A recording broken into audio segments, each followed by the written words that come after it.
Welcome to They Live by Film, a film discussion podcast focusing on the Criterion Channel and beyond. My name is Adam Lundy, joined as always by my co-hosts Chris Haskell and Zach Bryant. How are you doing today, guys? Hey. Hey, how's it going? Good morning to you. It's good afternoon to me, but good morning to you as always. You guys had a good week? Well, so kind of tied to the theme of this episode, I'd had a good week until Thursday afternoon. I got the second vaccine. So I can choose whether or not I want to wear a mask now. Thank you, CDC. Yeah, exactly. But I was expecting, so you're supposed to, like 12 hours after you get the shot, it's supposed to kind of like feel the effects, which would have been 3 a.m. for me. But by 7 p.m. that night, so about 4 hours after I got it, I was already getting the chills. And I messaged my boss and I was like, hey, sorry, not coming into work tomorrow. I can already see where this is going.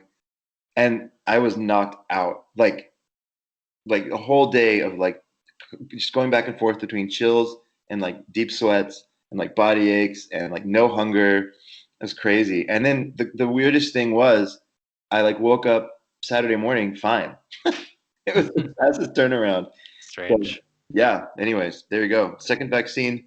The warnings are real and the recovery is also real. Did you have Pfizer or Moderna? Moderna. I had Moderna too. That was how mine was. Like I kind of felt fatigued, like a little bit after I got it. I was like, okay, I can handle this. Woke up the next morning, I had broken a fever apparently because I was all gross and sweaty. And then the whole rest of the day, I just felt awful, like somebody had beat me half to death with baseball bats. Oh, jeez. You guys are selling this vaccine for me, guys. I can't wait to get mine. Actually, that's a good sign. It's like a signal that it's working, and so like. Yeah. Yeah, it's supposed to be like a good sign the worse you are on the recovery or that 24 hours. I feel better to cough on everyone now. Favorite pastime is Zach. Cool. So we're going to get cracking into discussing our first film of this episode, which is the extremely long titled Italian film of Investigation of a Citizen Above Suspicion. I'm going to give the Italian name a go. I can't roll my R's though, so just be aware of that.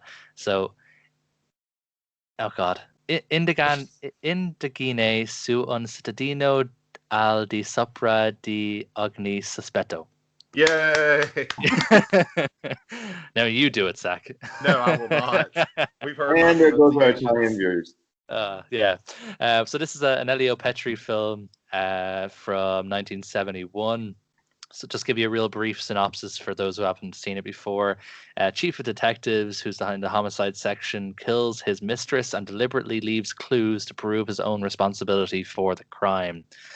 So this is a wild film. I think you guys will agree on that. It's has that sort of strange dreaminess to it, kind of like that Death by Hanging had. That's what I was thinking by the end. Yeah, definitely had those Oshima vibes. Mm-hmm. The lead performance by Gianmaria Volante is incredible. He's so great in this film. Yeah, just what are you guys' opening thoughts on this? I loved it when I watched it a little while ago. Zach, do you want to come in with some thoughts here first? I enjoyed it. I actually just watched it this morning when I woke up, so I don't forget it by the end of the week. But I really enjoyed it. It's fun. I didn't have a whole lot of thoughts until I guess around the halfway point. Like I was like enjoying my time, but I was almost like I guess the best way I kind of felt by the end is it was like a long joke that finally had its punchline at the end, and then it all kind of came together for me. I was like, I get where it's going, and you kind of know what the joke is going to be. But it works, and I really enjoy my time with it. I don't have a whole lot of deep thoughts here, but it's interesting. I'm sure there's, we'll get into some more details here, but I just love movies that play with time. That's like one of the fastest ways to kind of hook me in, and jump around between, kind of confuse reality a little bit, as long as they resolve it. And I feel like this film did a pretty good job of resolving it, at least in a way that was enough to understand what they were trying to do. And I loved it. Actually, when I was ranking my top 5 we just kind of for fun, we were all talking about our top 5 and the movies we've seen in the film club discussion. I didn't include this one, but as I was preparing for this, I think I might even throw it up in near my top 5. I love this movie and the way that it was handled. It's got all the kind of pulpiness of Giallo film, I think that I love. Maybe a little higher technical, um, skills than some of them. And the acting of John Maria Valente is just, oh my gosh, like he's amazing in it. So I'll stop there for now. A lot to get into, but that's kind of high level for me. Yeah, as you brought up the giallo aspect. There was a similar film movement in Italy at this time, that rather than being kind of like slashery horror films like giallos, they were police dramas. They were called the poliziotteschi or poliziotteschi. I can't remember how you pronunciation Italian is one way or the other. But yeah, this is basically like a kind of like an anti poliziotteschi film because it takes all the tropes and inverts it and obviously makes it a bit more absurd. It just brings in that, like I said, that sort of strange dreaminess. That it's a great film that kind of plays with your expectations. Message wise, obviously the film is a very clear message, and one that's kind of even rings true today is, are the law above the law, basically, and what can a police officer get away with? And this film kind of proves that if he puts his mind to it, seems though a police officer can get away with damn near anything. And obviously that's still so true even as of today. And with recent events over the last sort of 12 months or so, we've seen that a lot. Yeah, I think the way they handled the message was probably like kind of borderline cartoonish a little bit. Like, the way that this is where the comparisons to Death by Hanging kind of came in for me a little bit. The way that his subordinates were so unable to see or recognize that he had any, fault in it, even when it was so obvious that he did. But I think as a warning and as like a message film, it plays well. Yeah, well, one scene I love that always stuck with me, like full disclosure, I didn't watch this when we watched it with the film club a couple of weeks ago because I'd only just seen it towards the end of 2020, and it was still very fresh in my mind. And there's just one scene that stuck with me, where he confesses to the crime to this random guy on the street, tells him all he needs to know, tells him every aspect of the case, and then when this guy goes into the police station to report it, he's standing there face to face with him. And he basically says, no, the guy's like, that's not him. This couldn't be. He's a police officer. He was literally face to face. He knows it has to be him, but yet he refuses to say it is him because this guy's a police officer. He couldn't possibly be the murderer. And I don't know if you remember this detail, but then later he happens after he kind of the policeman finally kind of the detective decides to just admit his guilt. Like he sees that same guy in the police hallway being let out, and he's like, "It's okay, you can talk about it now." And the guy's like, "No way, I'm going down that again. Like, no way, I've already done that once. Like, I'm not doing that again." Yeah. So it's I don't know. Actually, now that I say that out loud, I don't know that it is a cartoonish message. Maybe not. I think cartoonish, maybe. I think absurd. The way it's presented is kind of in that sort of theater of the absurd, that Samuel Beckett style of how it's presented, similar to with Death by Hanging. It's kind of meant to be darkly humorous, and the fact that this guy just keeps getting away with it, despite the fact that he no longer even wants to really get away with it. He just wants someone to figure out that he's the killer, to the point where it's driving him a bit mad. So yeah, I wouldn't call it cartoonish. I would say it's more in line with sort of absurdism. Yeah. I wanted to ask you guys, because one element that, after I got finished watching it, I'm not going to say confused, but I had some reservations of what his motivation was, like, because they kind of paint it like three different ways. One, it almost seems like, oh, well, he's leaving the homicide department and he's almost showing how incompetent they are in a way. It's almost like that sort of thing. And then it goes into, oh, there was some jealousy there, or there was this element that, oh, I just want to see what I can get away with, and am I above? Because he has that recording where he talks about if he's above suspicion, is he above suspicion and stuff like that.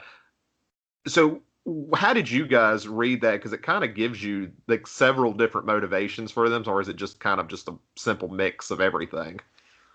I think for me, the motivation is not as important. I think the character is just more a vessel for the message.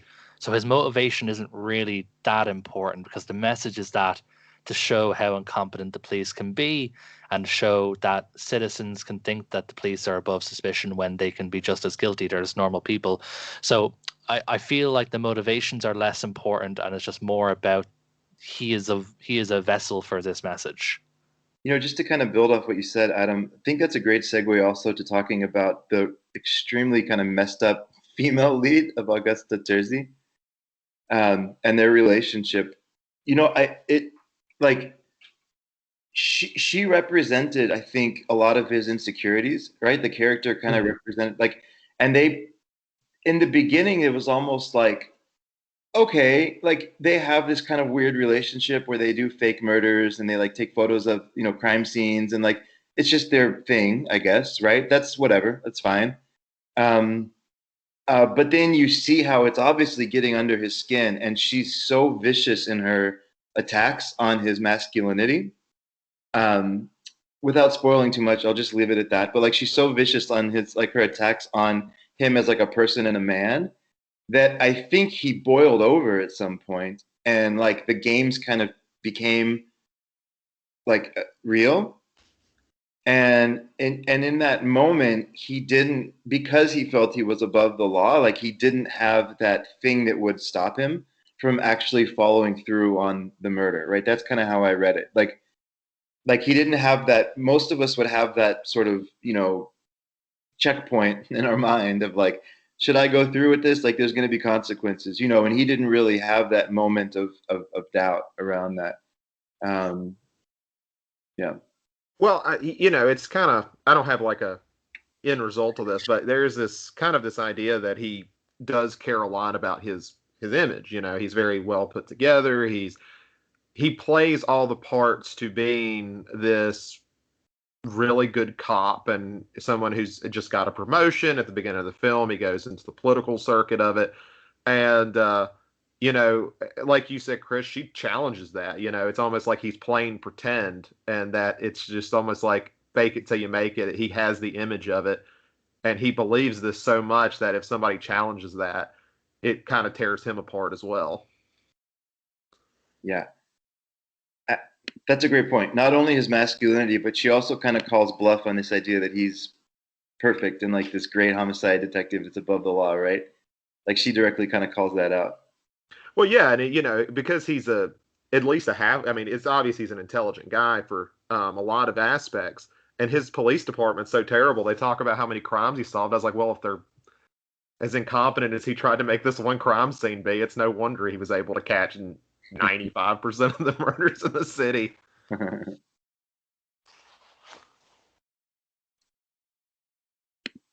Yeah, definitely. I'm just going back and checking. So this was, They Shoot Pictures put this film at 2319. Okay. How does that sit with y'all? Yeah, I'd say.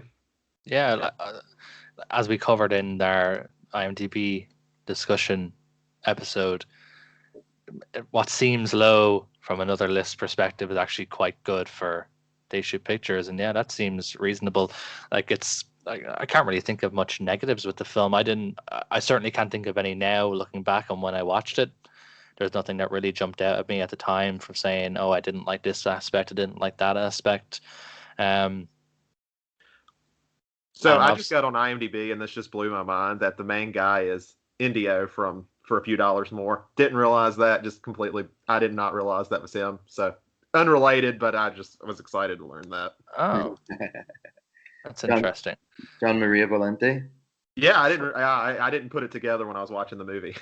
I suppose it's a bit more scruffy looking and For a Few Dollars More, whereas obviously a lot more clean cut. He's in A Fistful of Dollars as well. Yeah, he plays the villain in both. That's that's intriguing. Because like I'll be honest, like For a Few Dollars More is like the least memorable of the three for me. Fistful of Dollars is my favorite, and then Good, Bad, Ugly is just so memorable for so many of its sequences and set pieces. But For a Few Dollars More kind of goes under the radar a little bit for me. Well, I guess it's because that's the one like Clint Eastwood kind of takes the biggest back seat for, because that's Yeah. really a vehicle for LaCleef, and it's really about him and El Indio. But yeah, I'm just amazed that was him. I really didn't recognize him, so that's awesome. And of course, Ennio Morricone did the score of this one, which was great as always, because it's Always slaps. Ennio. Always slaps. He was also in Le Cercle Rouge. That's good. Yeah. Le Cercle Rouge. Just before we move on too much from the spaghetti westerns, just a natural chance to get. Have you all seen A Bullet for the General by chance? I have not. Oh, okay. Neither have I. No. It's a fun one. He's a prominent character in there as well. But Oh, okay, cool. I didn't know that. Yeah, I didn't know that connection either. Yeah, he looks different when he's out in the West, all scruffed up. Yeah, it's very clean cut in this compared. He can just hide his identity just by like combing his hair back. Yeah, that's amazing. Just while we're on sort of maybe a bit of a tangent, with sort of films that are kind of connected to this, did you guys hear about it was an attempted remake in Hollywood for this film? I read like a little snippet about it, but I didn't read a whole lot. Yeah, it was there was a treatment and a screenplay written by Paul Schrader.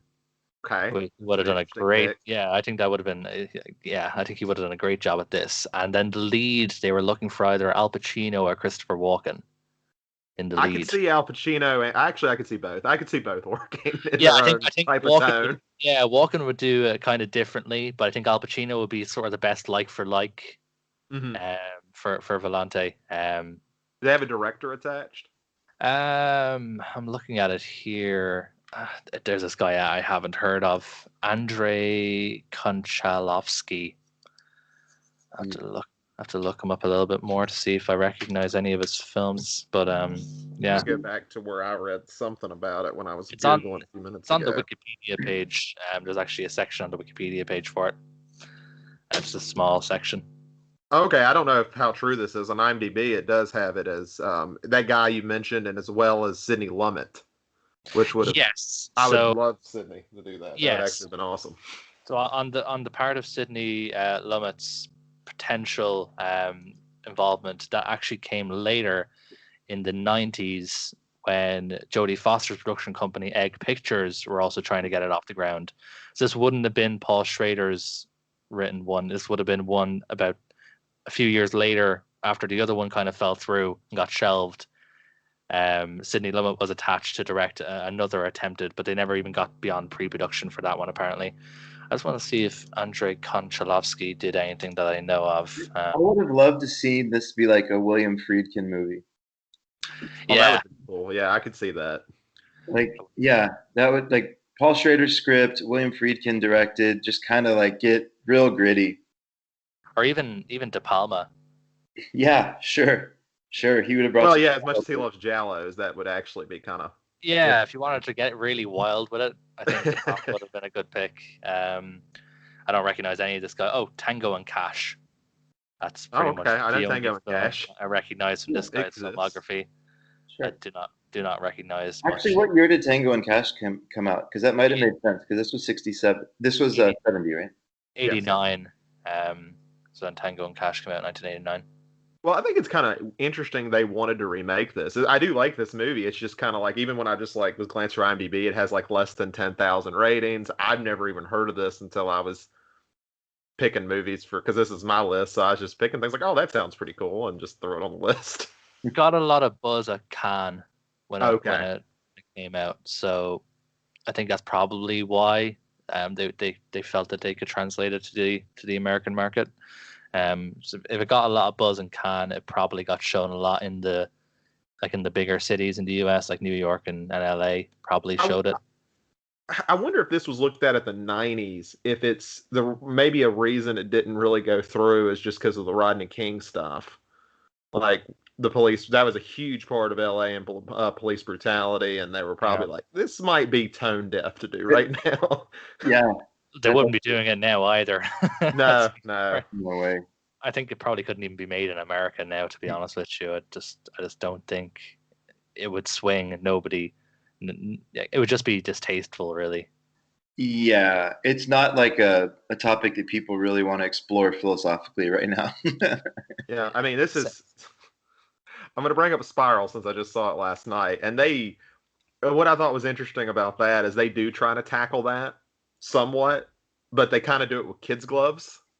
Mm. It's like, yes, we're going to talk about it, but we're going to take the most exaggerated version of a corrupt cop. So, we're not really saying all that much. And I feel like, I was like, I could see somebody criticizing that, but I was like, I guess that's really the only way you can do it at this point and not and be inoffensive about it. Well, I don't know. I know you guys aren't the biggest Marvel fans, but I don't know if you guys watched Falcon and the Winter Soldier. I don't know if you guys saw that series on Disney Plus, but they kind of try and tackle that as well. Again, with kids' gloves, but they do try and sort of tackle that angle. And like they even put a disclaimer before the episode saying there might be a scene in the episode that features something like this, which I won't go into for spoilers. I won't tell you exactly how it goes down, but like even before there was a disclaimer saying, some people might find this episode a bit distressing because of themes that are tackled in it. So it does need to be something that some people are willing to maybe try and touch, but I think it's kind of like in the 2000s after Columbine, where nobody wanted to touch a school shooter style Oh yeah, film. let's tell Elephant. What was that movie? Yeah, Elephant came out. Gus, Yeah. Gus Van Sant, yeah, with Elephant, and then obviously then they tackled it in the first season of American Horror Story as well. But for a while, it was just an untouchable subject. You just couldn't go near it. So I feel like police brutality is kind of like that now as well. Executives will be afraid to go near it, and I don't blame them. I do think it's still important that these stories need to be told, but I think it's better to tell them through justice for the real people than just making it into like for entertainment purposes. Well, I guess the issue you kind of run into this is, especially in a highly politicized time, even with anything, everything you can do is politicized in some way. Even if you were to try to take a neutral stance on it, the idea, or you tried to be as objective about the issue as possible, you're going to be thrown into one side or the other. Yes. Most likely by the other side that's against you, saying that you're or whatever. Yeah. And that's just how that idea goes. Is who really wants to touch it unless you just really want to take the risk, or you've done so much in your career. You could see like an older director being like, yeah, might as well. If my career's ruined, what does it really hurt? Get Coppola on it. Just I mean, what else is he doing? that's it. Just throw your hat into the ring. I mean, the thing that Hollywood has done, or sorry, films have done a good job of in the past is taking an issue that's like this sensitive and telling a completely separate story where like the theme of, police autonomy and versus like citizenship, sort of like this debate is like something that's happening in the background of like another story, right? And sort of giving like opinions about what's going on kind of while this main story is going on. I think there's probably ways to do it if you have to, but I don't think you have to. I think it's probably okay just to not address it for a while. But just to make this conversation actually feel like not a tangent, I think this is very closely related to why this film was made. So, do y'all know? Have y'all ever read or come across any excerpts from the Kafka story Beyond the Law? I have not. Nope. So I'm just going to read like two sentences out that I did a little bit of paraphrasing, but I put this together just because I thought it was very interesting. So there's a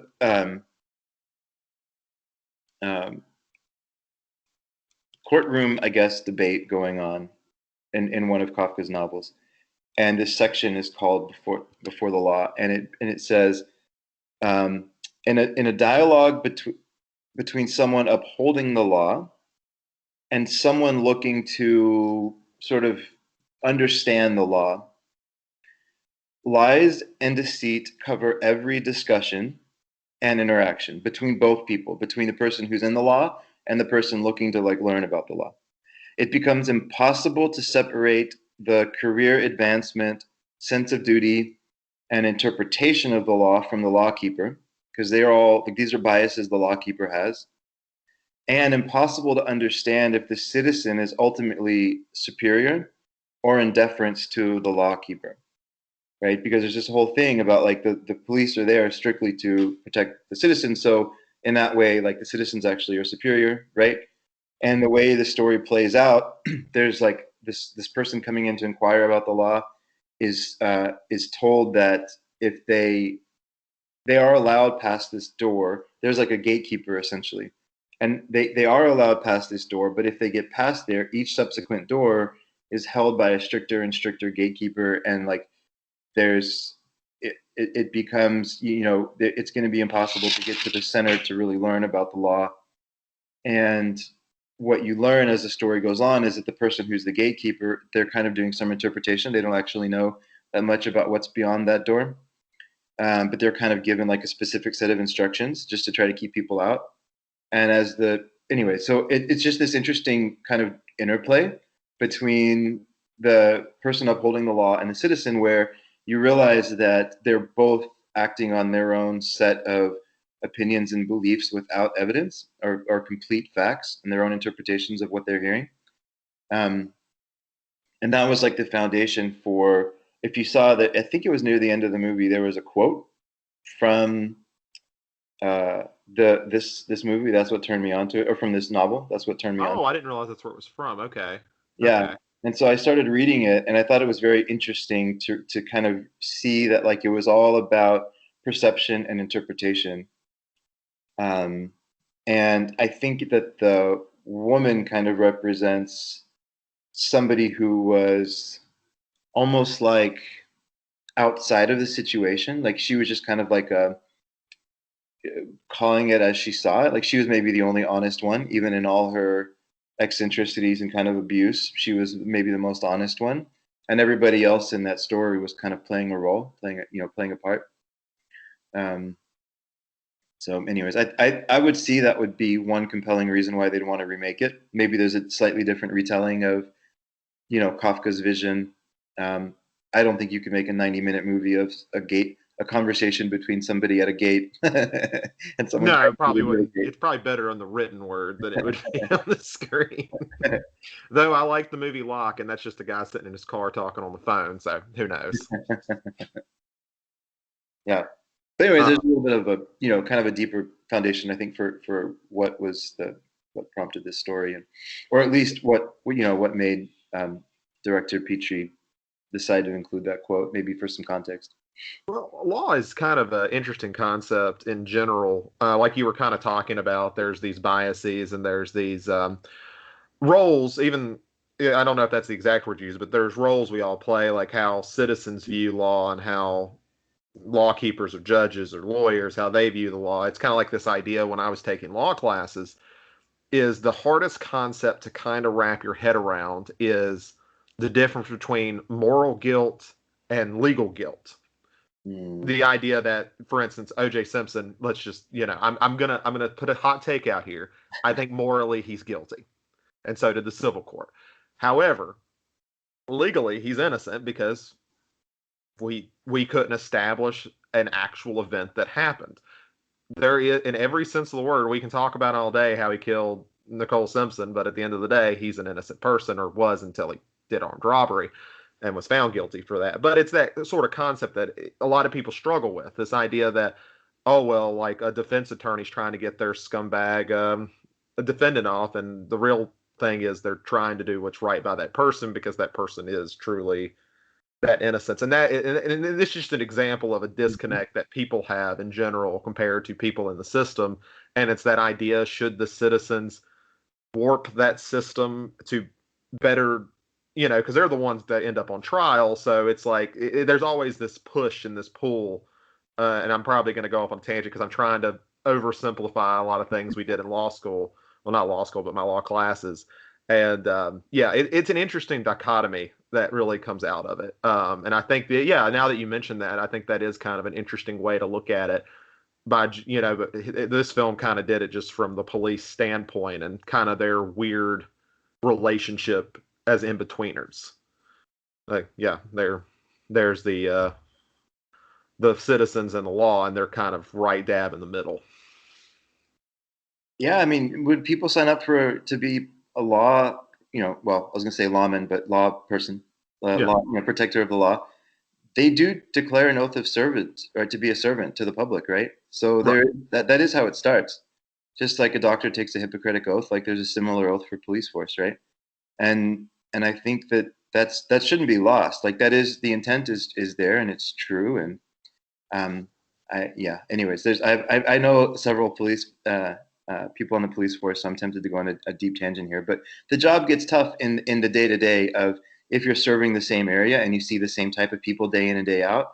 When there's like one or two people that are unique from the same type of people you're seeing day in and day out, and they share 8 of the 10 characteristics of people that you're arresting every day, but the 2 that are different make them innocent.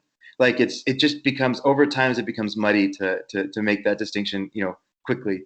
Well, I'm not gonna say profiling. I'm not gonna be here to support it, but it's kind of natural for people. We're pattern recognizers, just naturally.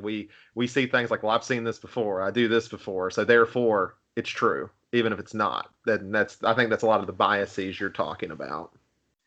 Yeah, I'm wondering if we're going too deep into this. Maybe we are. It's an interesting perspective from a police force, which might be the one institution where you can literally be above the law because you're the ones hired to protect it, right? And right. Yeah, there's a trust that you're supposed to have there. Yeah, right. And it's a scary kind of thought to think that there is an institutional block to holding these protectors of the law to the same standard as citizens. Well, it's like Alan Moore, Who Watches the Watchmen sort of idea.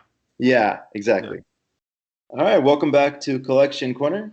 This week, as I'm just going to say is normal now, we have incredible guests who are breaking off and doing their own thing and helping the world discover some very unique Asian horror and exploitation films. Logan and Sam are the founders of Error 4444. They get into the meaning of the name. They get into kind of how they chose the films that they're not only putting out first, but also what's coming up in their collection. And really, it just became kind of a fun, session to talk about some of the darker and crazier side of cinema from people that are genuinely just cinema fans and movie fans and huge collectors. And I really enjoyed it. And Zach was nice enough to join in the conversation. And I think it was a really fun one. And I hope we get them back on after they have. I think we agreed on 10 releases. They'll come back on. I hope that happens. So let's listen to Error 4444. Okay, so the co-founders of Error 4444 are here today. Logan and Sam, thanks so much for joining. Thank you for having us. Yeah, I really appreciate you making some time. And we're actually recording this at night, so thanks for taking up your evening here to chat with us. We were talking, I think a little bit before we kind of joined, but Zach and I are big collectors, and separately kind of found out a little bit about Error 4444 and have pre-ordered y'all's first release, Anatomia Extinction. So we're excited for that to drop. That's coming in this month, right? Yes. Yeah, by the end of the month. Mm-hmm. Physically. That's fantastic. So one of the things that I'm always interested, a lot of Blu-ray kind of distribution houses and different labels are having some production delays, and it's kind of a stressful time to be putting out physical media a little bit. Have you all been lucky so far? Kind of knock on wood. Are things going okay for y'all first release? Logan, you want to address that? Yeah, everything's going well so far. I mean, it's a lot of back and forth with manufacturers, and things can get delayed. But I think the biggest hurdle that we've had is just making sure that the release is region free and making sure that the manufacturer understands that, stuff like that, more technical side of things. And I guess also the fact that everything that we have on the Blu-ray includes some type of subtitling, so it needs to make sure that we have that in check and in line. Pretty much. Oh, interesting. Yeah, that's kind of like this stuff. What's going on behind the scenes? Yeah. But at least it's not delays. That's great, and we don't even have to talk anymore about it. I don't want to jinx it, but that's fantastic to hear. So, how did y'all come up? Just based on the website, the Big Cartel site that I think y'all set up is primarily where I've kind of read about y'all, and it seems that you have a big focus in kind of Japanese horror and genre films. Is that right for the label? Or Asian, sorry. Yeah. Just like I would say, like no. I mean, we love Japanese films, no doubt. Like we love them. We definitely want to, I guess, just be clear with like everyone and like Japanese films are not the only films we will release. We love all Asian, cinema and like just genre cinema in general. I mean, we have our preferences. I think like me personally, like I got into like Asian cinema through Japanese stuff, but my big passion is kind of trying to get Hong Kong cinema more at the front. So like I mean no, but we also like we're looking at films from Vietnam, we're looking at films from like South Korea, like a lot of places, like all of Asia. We want to include all of Asia, so that's definitely something we want to put out there. It's just been easiest for us to start with Japanese cinema, like to get Japanese films has been much easier, but now we're moving towards it. We have like some Taiwan films and some Chinese, Hong Kong films that we're putting out. So, have you all spent any time in like living in Southeast Asia, or where does this interest come from? Is it just Sam? No, I mean I haven't I haven't lived in Asia myself, but I've gone. I have like my girlfriend. She is from Taiwan, so I've gone there several times. Spent a lot of time there. Haven't lived there for like a year or anything. Just like more like vacation stuff. But I haven't done anything like I guess like professionally, like anything for like the company. No, not as of yet. No, but definitely I guess my appreciation though for the films and like just Asian pop culture in general it stemmed from like a young age. I think a lot of people, they start out with like whatever it may be, like whether it's like very simple and basic stuff, like for example anime, or there's like Dragon Ball Z, or like Miyazaki films, or Jackie Chan, whatever, like something that has always transcended across the whole world. For me it was probably Bruce Lee and Jackie Chan. So through there, like you start talking, we could talk about lots of things like food and everything, everything having to do with like Asian culture in general. But no, I have not lived in Asia. I would love to spend like years there. I think I would love to. You said you went to Taipei a few times, or Taipei, Taiwan. Yeah, I've been there like I think 3 separate times. Yeah, and I've been to Japan once, but only for a week was the longest I've been there. I know that I have a friend who's from Taipei, and she is convinced that they have the best street food and like kind of best food. I haven't been across the world, but I would argue is similarly, but with some ignorance because I haven't been around the world, so I can't say, can't say for sure. So yeah, she's very passionate about it. That's cool. And so, Logan, do you share a similar passion for kind of Asian horror and genre films, or what's your passion then? I'm just as a fanatic as Sam is, with Asian films, and I'm also like I've been to China, I've been to many parts of China. I haven't been to Taiwan yet, but I've been to Chongqing, and I've been to Shanghai, and I've been to Beijing, and I also have a girlfriend in China, so I spend a lot of time there as well. I'd love to live there or be in some place like Japan. I'd love to go to Japan. I didn't even know Sam you went for a week in Japan. I didn't know you were in Japan for a week. I've told you. I don't think you did. So y'all are now out of film school, right? Mm-hmm. And you decided the first thing you wanted to do was start a Blu-ray distribution company? Kinda, yeah. We had talked about it as we were in film school together for a while, and we just kind of joked around about it. And then those jokes kind of became real. Yeah. Spent more time on it and started spending money on it and stuff, and it just made sense. We felt like there was a market that needed to be cornered with Asian films in America, and so we just thought we'd give it a shot, give it a try. I feel like I was in university kind of in the heyday of sort of there was like 2000, 2005, there was a ton, especially in Dallas, there was I forget the number, it was something like 25 independent screens, like art house screens around the city. And so like every week we had like like a Takashi Miike film I was talking earlier, like, or there was some anyways, like a Park Chan-wook film, or like there was something coming in from Asia that was playing in like one of the screens every week. So I kind of developed a love for the cinema from that part of the world. And then I grew up in Indonesia, and so like people don't really know about that film scene, but there's some wild stuff that's been made there over the years. Sure. So anyways, maybe one day there'll be an independent Indonesian section from Area 44. Absolutely. Yeah, we would love that. So after the first release, what are y'all kind of working on? Is there any more you could talk about? Like, what else is coming up for y'all? So we don't exactly have the release dates in place yet, but we're working on a variety of titles at once. We're working on Funky Forest and Warped Forest. It's three directors for Funky Forest. Shunichiro Miki directed both Funky Forest and Warped Forest.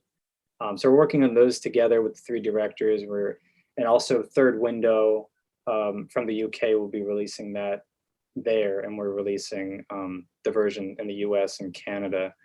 And then we just announced or teased two titles yesterday. Sam, if you want to. So yeah, the next ones are both like kind of Hong Kong, I believe, also joint Taiwanese productions. I think both are like So too, I think you're right about that. right. I think both of them are. So a lot of people. I don't want to outright say the names. People are guessing them. I will say people are guessing correctly. But just to keep some of that mysteriousness, I guess I don't want to mention them. But people consider them Category 3 films, which is something that I don't know if you guys are familiar with. But if you are, like, so I guess I can explain really quickly. Yeah, please. So Category 3 is kind of so in Hong Kong. Have you guys seen a film called Men Behind the Sun or heard of I it? have. Okay, there we go. So okay. yeah. There we go. So Men Behind the Sun is like kind of the first film to receive a rating, and that certificate was Category 3. And that's how they to this day in Hong Kong they rate their movies on categories. So you have like Category 1, Category 2, and then within that they have subcategories. So it's like Category 2B, and Category 3 is essentially the NC-17 rating of Hong Kong. So you can already imagine, what can be in those films. And Men Behind the Sun was the one that set the precedent. But there before that, which the two films that we announced came before Men Behind the Sun, and there were already kind of a variety of if you want to call them extreme or just like really crazy exploitation or horror films in Hong Kong before Men Behind the Sun. So sometimes people call them Cat 3s. I don't really have a problem with it for just the sake of what's it called? I guess being accurate. We wanted to say, like, when we were mentioning the hints, we just wanted to say proto Cat 3s because technically they never received that rating at that time.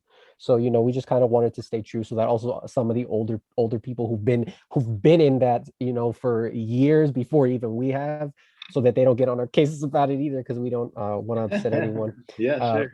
Yeah, so but yeah, Category 3s, that's kind of like I've within the past like 3 years, I've kind of submerged myself in that subgenre. At this point, it's a subgenre. The rating that, so when you hear people ever mention a Cat 3 film, that's what they're talking about. It's become in like kind of to Western audiences, like who are into like a more extreme Asian cinema or whatever. It's kind of become a subgenre of its own. People have like this endearing like I guess way of talking about them. That's why when someone says Cat 3, you kind of think of exploitation, horror, and stuff from Hong Kong and like that golden ages during the 90s. So we hope to get to some of those films as well. But again, these two that we hinted at are proto Cat 3s. They came before Men Behind the Sun. So just out of what I've told you, that's kind of how we're labeling them. But we can definitely get into that more. I mean, so yeah. Just for comparison, when you talk about NC-17 and Category 3, yeah, is it kind of like it is in the US as well, where NC-17 has barely any screens that can show it, or are they a little bit more open to show those Category 3s? I'm happy you asked me that because they're different. Again, I want to give a disclaimer. I'm not an expert. I really do love them, and I want to become an expert, but I'm not. But from what I do know, Category 3 and NC-17, they differ in some ways, because in Category 3 films, you're not going to really see penetration. Like in NC-17, that's possible, like it's all like NC-17 is pretty much X rating. Category 3 is like NC-17/X rating, except you're not really going to see anything that crazy. Animal cruelty's on the table. There's still a lot of crazy stuff that you'll see, but it's mainly like crazy violence, like shocking violence, and then obviously sleazy like sex scenes, nude scenes. In terms of mainstream viability and I guess commercial success, a lot of Cat 3 films, they pumped them out in Hong Kong in like after Men Behind the Sun and in the 90s, which is kind of like what people consider the golden age, or like that era where like there was like a lot of like crazy Cat 3 films. And some of those films even earned critical praise. There's one, for example, Unearthed Films put it out recently. I don't know if you guys maybe have seen it or even maybe purchased it. It's called The Untold Story. That was like, it's like one of the biggest ones. And even the actor there, he won the equivalent of a Hong Kong Oscar at that time, which is 93. Yeah, Untold Story came out in 93. So, you know, some of them really did have an impact in terms of like just even critically. But I think they treated them differently over there. They treated them differently. Not all of them. I'm not gonna say that I think like everyone was going to watch these movies, but I think they might have had more, like, to your question again, they might have had more success than NC-17 movies maybe did during, I guess, whatever time there were more of them. I mean, nowadays those types of movies would only be shown at what art house theaters, you know, but you know, so, and it depending on what they are. I mean, John Waters is a good example. But you know, so yeah. I hope that Man, answers your question. Yeah, it does. Thank you. that's cool. Man Behind the Sun came out in like kind of late 80s. Is that right? Ish, that time frame? I believe it's mid to late 80s. Okay. And so the Yeah. two that you're coming, and again, I won't ask any more details, but the two that you're producing are from before that. Before that, yeah. So I'm kind of intrigued. And is there an element of restoration to what you're doing as well? Are you having to restore these prints? Yes, yeah, we're doing for these two, it'll be 2K restorations, cleaning up audio, cleaning up everything, that kind of thing. And we even had a little bit of restoration with the first film, and even with Funky Forest and Warp Forest, we're still like, we have to like put it into like HD, like would like upscale it or like bring it up to like an HD format. So with those two films, the directors themselves are handling all that. They're doing it with these two Proto Cat 3 films. It's like the original production company that put it out there. They're handling that, and then we're like fitting the bill for it, you know, that kind of thing. Oh, that's nice. But it's not something you personally have to kind of like manage and do. We've been open for it, and we've been interested in that as well. But certain places are more open to it. Other places they don't feel as comfortable sending an original print, you know, mailing it to the US from, you know, somewhere or something like that. So we can get a copy of a print mailed to us. There's like another film that we're thinking about doing that for, getting like a copy of a print made and then mailed to us. But then it's tricky because like some of these prints, like there's a print for a film that I'm really interested in, but like the subtitles are burned into the print. So it's like a something that we have to kind of work around or figure out if there's a way around it. And Sam and I, we watched, there was some kind of special feature we watched for some Criterion film once. I think was it called Nonstop? What is it called? Or it's like one of the recent noirs they released. So or more Detour. Detour, yeah. And it was something like they took these, they had like maybe two prints. One of the prints had this like burned in sub at the bottom, and the other print was shittier looking but didn't have the sub, so they were able to kind of like match them together or something and eliminate the subtitle that way. It was pretty interesting. So we're thinking maybe there may be a way to do that with this particular film. There's an interesting, the very first interview that we had lined up was with this company called Arbellos. Are you familiar with them? Arbellos Films. And anyways, they're a production company as well as a restoration company. And then we were talking to two of the members that had split off and found their own company that's going to start putting stuff out later in 2021. It's called Deaf Crocodile. But the reason I bring it up is they had, there's a Japanese film, actually, an animated film called Belladonna of Sadness. Oh, yeah. And the print that they had, there was like this scene in the middle that had the same thing. The subtitles were burned in. And they had to, no. There was a whole section that was lost. And the only copy they found was in Belgium. And the subtitles were burned in French. And they were like, ugh. And so there was this interesting story about how they they got like lucky because that one particular sequence was like running in a loop where the subtitles were going. So they only had to kind of like color fix like a small segment, and then they could just kind of like loop it so it didn't take the whole thing. But seeing the movie, that kind of makes sense. The thing that you mentioned. Have you seen the movie? Yeah, I've seen the movie. Yeah, It's devastating. Like, it's not a horror movie, but like, it is rough. It's a bit of a rough watch. yeah. Okay, interesting. Yeah, so y'all are working with the rights holders here, and like you're kind of negotiating like the who's going to take care of the restoration. Either way, they're happy to have you pay the bill for it. Yeah. And then I'm assuming there's going to be a lot of special features as well. So are you doing that all remote as well? Yeah. With Anatomy Extinction, we collaborated with Yoshihiro Nishimura, and he was, I mean, because he's an active filmmaker, he was able to shoot everything on his own terms, and he has like a nice space. I don't know if it's like a space or if it's like a museum. He has all his like his artwork in the background, and so you'll see it if, like you said, you pre-ordered, so you'll see it on the special features. Like there's all his artwork everywhere. It's pretty cool looking. And then with Funky and Warped, the same thing. We're working with the directors, so we have all the old features from the old DVD of Funky that are being ported over, plus some extra features that never made it onto the DVD, plus like new stuff that they're calling together and editing together for us, and then new stuff that we're like getting made for the release. So it's a shit ton of features. It's so much that we're like worrying that we're not even sure if it's going to fit on the Blu-rays. Like we're thinking of like a box set so it fits on like 3 Blu-rays. It's so much stuff. Wow. It's Just out of curiosity, how does quality check kind of work when you guys have like a pressed finished disc, especially when you've had incidents like Arrow recently had their issue with Donnie Darko, Lorber had their issue with Bring Me the Head of Alfredo Garcia. So what is the process of making sure that these special features work as intended? Is there a process for that? No, there absolutely is a process. And it's funny that you mentioned, because we're actually dealing with that process right now for Anatomia. With the manufacturer that we're working with currently, it starts off where you get like a BDR. It's not an actual press disc. It's like kind of like a test burned Blu-ray. And then from that, you have to sort of clear everything on there, clear if there's any, like for instance, I mean, I guess we can talk like the BDR that we received, the initial one, it wasn't right. There was things wrong with it. It was missing like subtitles for special features, which is not good at all. So, but I guess that's why they have this in place, so that you check it out and then tell them and then they'll fix it. But yeah, so it's like that. They send you a BDR. They just sent us a second BDR. I received it today in the mail, so I got to check that out and make sure the quality is right.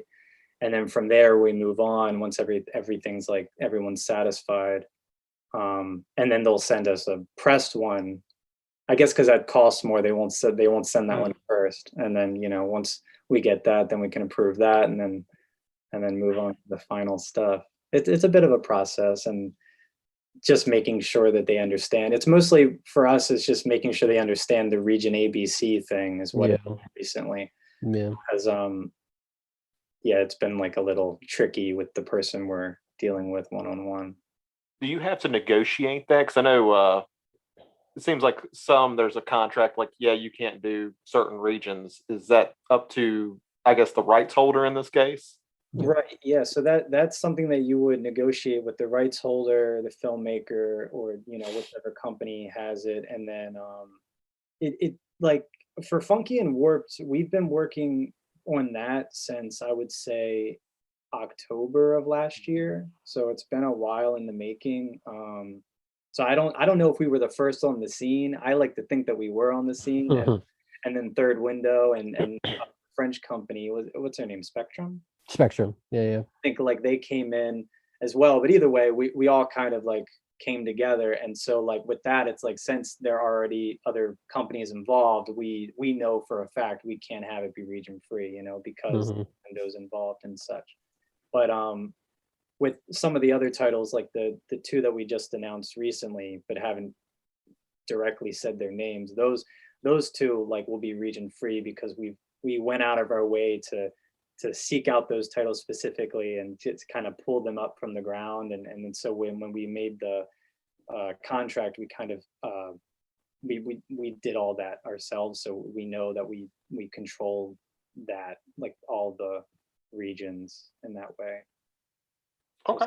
Sometimes you do, sometimes you don't. It just Right. depends. It just depends, really. You can say like you want it all, but then there might be another company that's already negotiating for it as well. Some of the Yeah.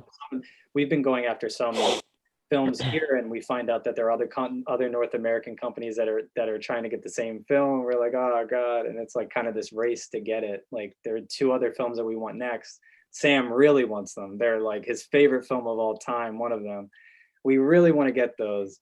We're very close to getting those, but it's if we know that there's another company that's gunning for it, and then there's another one that's the same thing, and I'm trying to get them as quickly as possible, but it's it's money and time and emailing, communication. It's a lot of work. Completely unrelated. Sam, what is your favorite movie? I feel like me saying this, I sound so basic, but it's Scarface. I knew that was coming. I think Zach was trying to back into what the movie release was gonna Yeah, be. I think that's No, it's not that. Yeah, it's not. I mean, but that is definitely up there. So are y'all collectors yourselves? Yeah, 100%. Yeah. Is there a particular? I mean, obviously you collect Cat 3 for at least what's available, Sam. Beyond that, is there anything else that like what kind of stuff do y'all collect? Either labels or just genre or like whatever. Like what do y'all collect the most? Logan, you go first. I mean, I collect. I mean, you could probably see. I got like there's like a stack of movies on this table. It's all black over there, man. I can't see anything. I collect like a bit of everything. I collect a lot of like anything gory, anything with decapitations. I love 80s slasher films. I collect pretty much any label. I think I collect every label. I think I have at least something from every label on the market, pretty much, from Arrow, Eureka, 88 Films, SRS Cinema, Vinegar Syndrome. I mean, pretty much everything. I collect a lot, and it's not just Asian stuff, but I do like to collect a lot of Asian stuff. There's something like feels good to watch these films. I have a passion for these films, so I try to grab as much as I can and collect as much as I can. And they're also not as readily available, so it feels like when I get one, it's more coveted than when I get something that I can just get down at the store or like a Walmart or something. Sure. So anyway, Sam's gonna go crazy. No, I mean, it's kind of similar to Logan. I mean, just to add to that, like in terms of the variety of like labels, boutique labels, yeah, everything, from the biggest ones to the smallest ones. Even I want to also kind of like mention like a lot of independent filmmakers. I like buying direct from filmmakers themselves who are like working on no budget, micro budget, shoestring budgets. I like finding some of those things. Like recently, there's I forget. I'm sometimes really bad with memorizing filmmakers' names. There's this one guy who he released something ridiculous. The title, it's called Amityville Vibrator. Basically his own sequel, like a spin-off sequel of the Amityville movies, and I had to buy it. I saw the I think the cover art, he designed them. It's like they're like paper sleeves. Like it's like very very DIY stuff, which is why I appreciate it. So yeah, like things like that. I love finding that stuff on Instagram. Instagram is a big place where like collectors and stuff get together and showcase their stuff. Filmmakers, like independent filmmakers, like we're talking like underground horror filmmakers get on there and they sell their own stuff. It's fun, and getting to kind of see or talk to other collectors is kind of what inspires me and what makes me keep going, because that's also how I've gotten into other films. Because like I think it's one, good to have an open mind, just even as a collector, but as a movie watcher too, because I don't ever like to act like I'm like the authority on a certain movie or whatever. So when I learn more, that also means there's whole another thing to collect, or a whole like other subgenres or whatever. So yeah, no, but definitely, I think, again, to add to Logan's thing with the Asian films, there's something really cool about buying these films, and we're talking about like from their native countries too, like their native releases. Like a lot of the stuff I've been buying recently is from Hong Kong. They're DVDs that have been unfortunately out of print for a long time, or we don't know when they'll get Blu-rays. So it feels good to sometimes go after these, even though we're neglecting newer boutique label releases. But I think that's like the passion and of and the kind of one of the challenges of collecting, because you don't have the money for everything. I mean, we're not rich, so you know. So going after the stuff we want to see the most, that's like kind of, at least for us, our priority. But yeah, that's just no. I mean, we could talk about collecting forever, man. Like, Speaking of foreign editions, Zach, do you want to talk about your hunt for the Mandy box? Oh yeah, I'm trying to think where it was from. It was from Germany. Oh, And it's a okay. huge, like, has a vinyl record in it. It's got like 4 Blu-rays I in it. know. I know I what you're talking think about. Kamichi DVD did it. I could be wrong about the label itself, but it's like my favorite edition. Paid way too much money for it, but I love it. We've all been there, man. We've all been there. No, I know the edition you're talking about. It's a crazy edition. It's a crazy edition. I've seen it.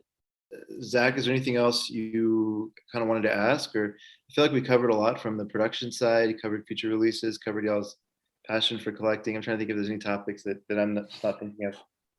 I guess I have two. The first one is can you at least hint to me if I'm ever going to be able to get rid of my Region B of Dream Home? That's what we've actually already reached out about. We've actually okay. already contacted a company about that phone because we own the Region B Blu-rays ourselves, and we wanted to get a Blu-ray here. Should we just say whatever? What? What deal? Go ahead. I can't. We reached out, and if I remember correctly, isn't it on hold or something? I think something like that. I don't. It was something a little like not too clear. It's on hold for like another year or two, right? Something like that. It was a little odd when we found out about the way I was counting, because like usually when somebody releases a film or whatever, you have about it could be like between 7 years. It could be 2 to 5 years, or it could be 7 years. 7 years, 7 to 10 is more standard for someone to have the rights to it. So when the DVD was released here, I was counting, forward. I thought this year would be the year, but I think it might be next year or a year after. So right now it's still in a limbo period. So hopefully we would like to, would be the answer, I guess. Yeah, that'd be awesome. I love that movie. So I heard you guys were doing, like, I think it's category 3. And then when I looked it up just a few minutes ago. Yeah. That's a modern Cat 3. That's like one of the, I think, like a lot of even the old heads who've like been watching stuff from the 90s. A lot of people respect that movie. Like that movie's great. That's like one of the, like, I think one of my favorite like modern horror movies within like from the past decade. I think it's brilliant. Oh, I do too. I think it's great. And I guess the only other question that I could think of right off, and this may be on your website and I may have just missed it. So why 4444? I think Logan can explain this one well. I think you were good at explaining it. When? Earlier? No, I just think you're good at explaining it. Okay. 4.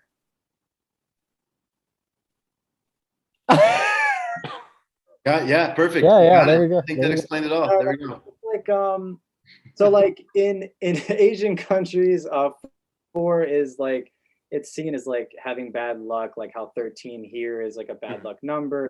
In many Asian countries, like a level floor in a hotel, they'll skip that number, because it has negative connotations. It's like it has bad like vibes and stuff. So we thought like 4 would be a nice number, and then we kind of replicate the 4 as it's just like it represents different parts of Asia, So like originally when we had it, we had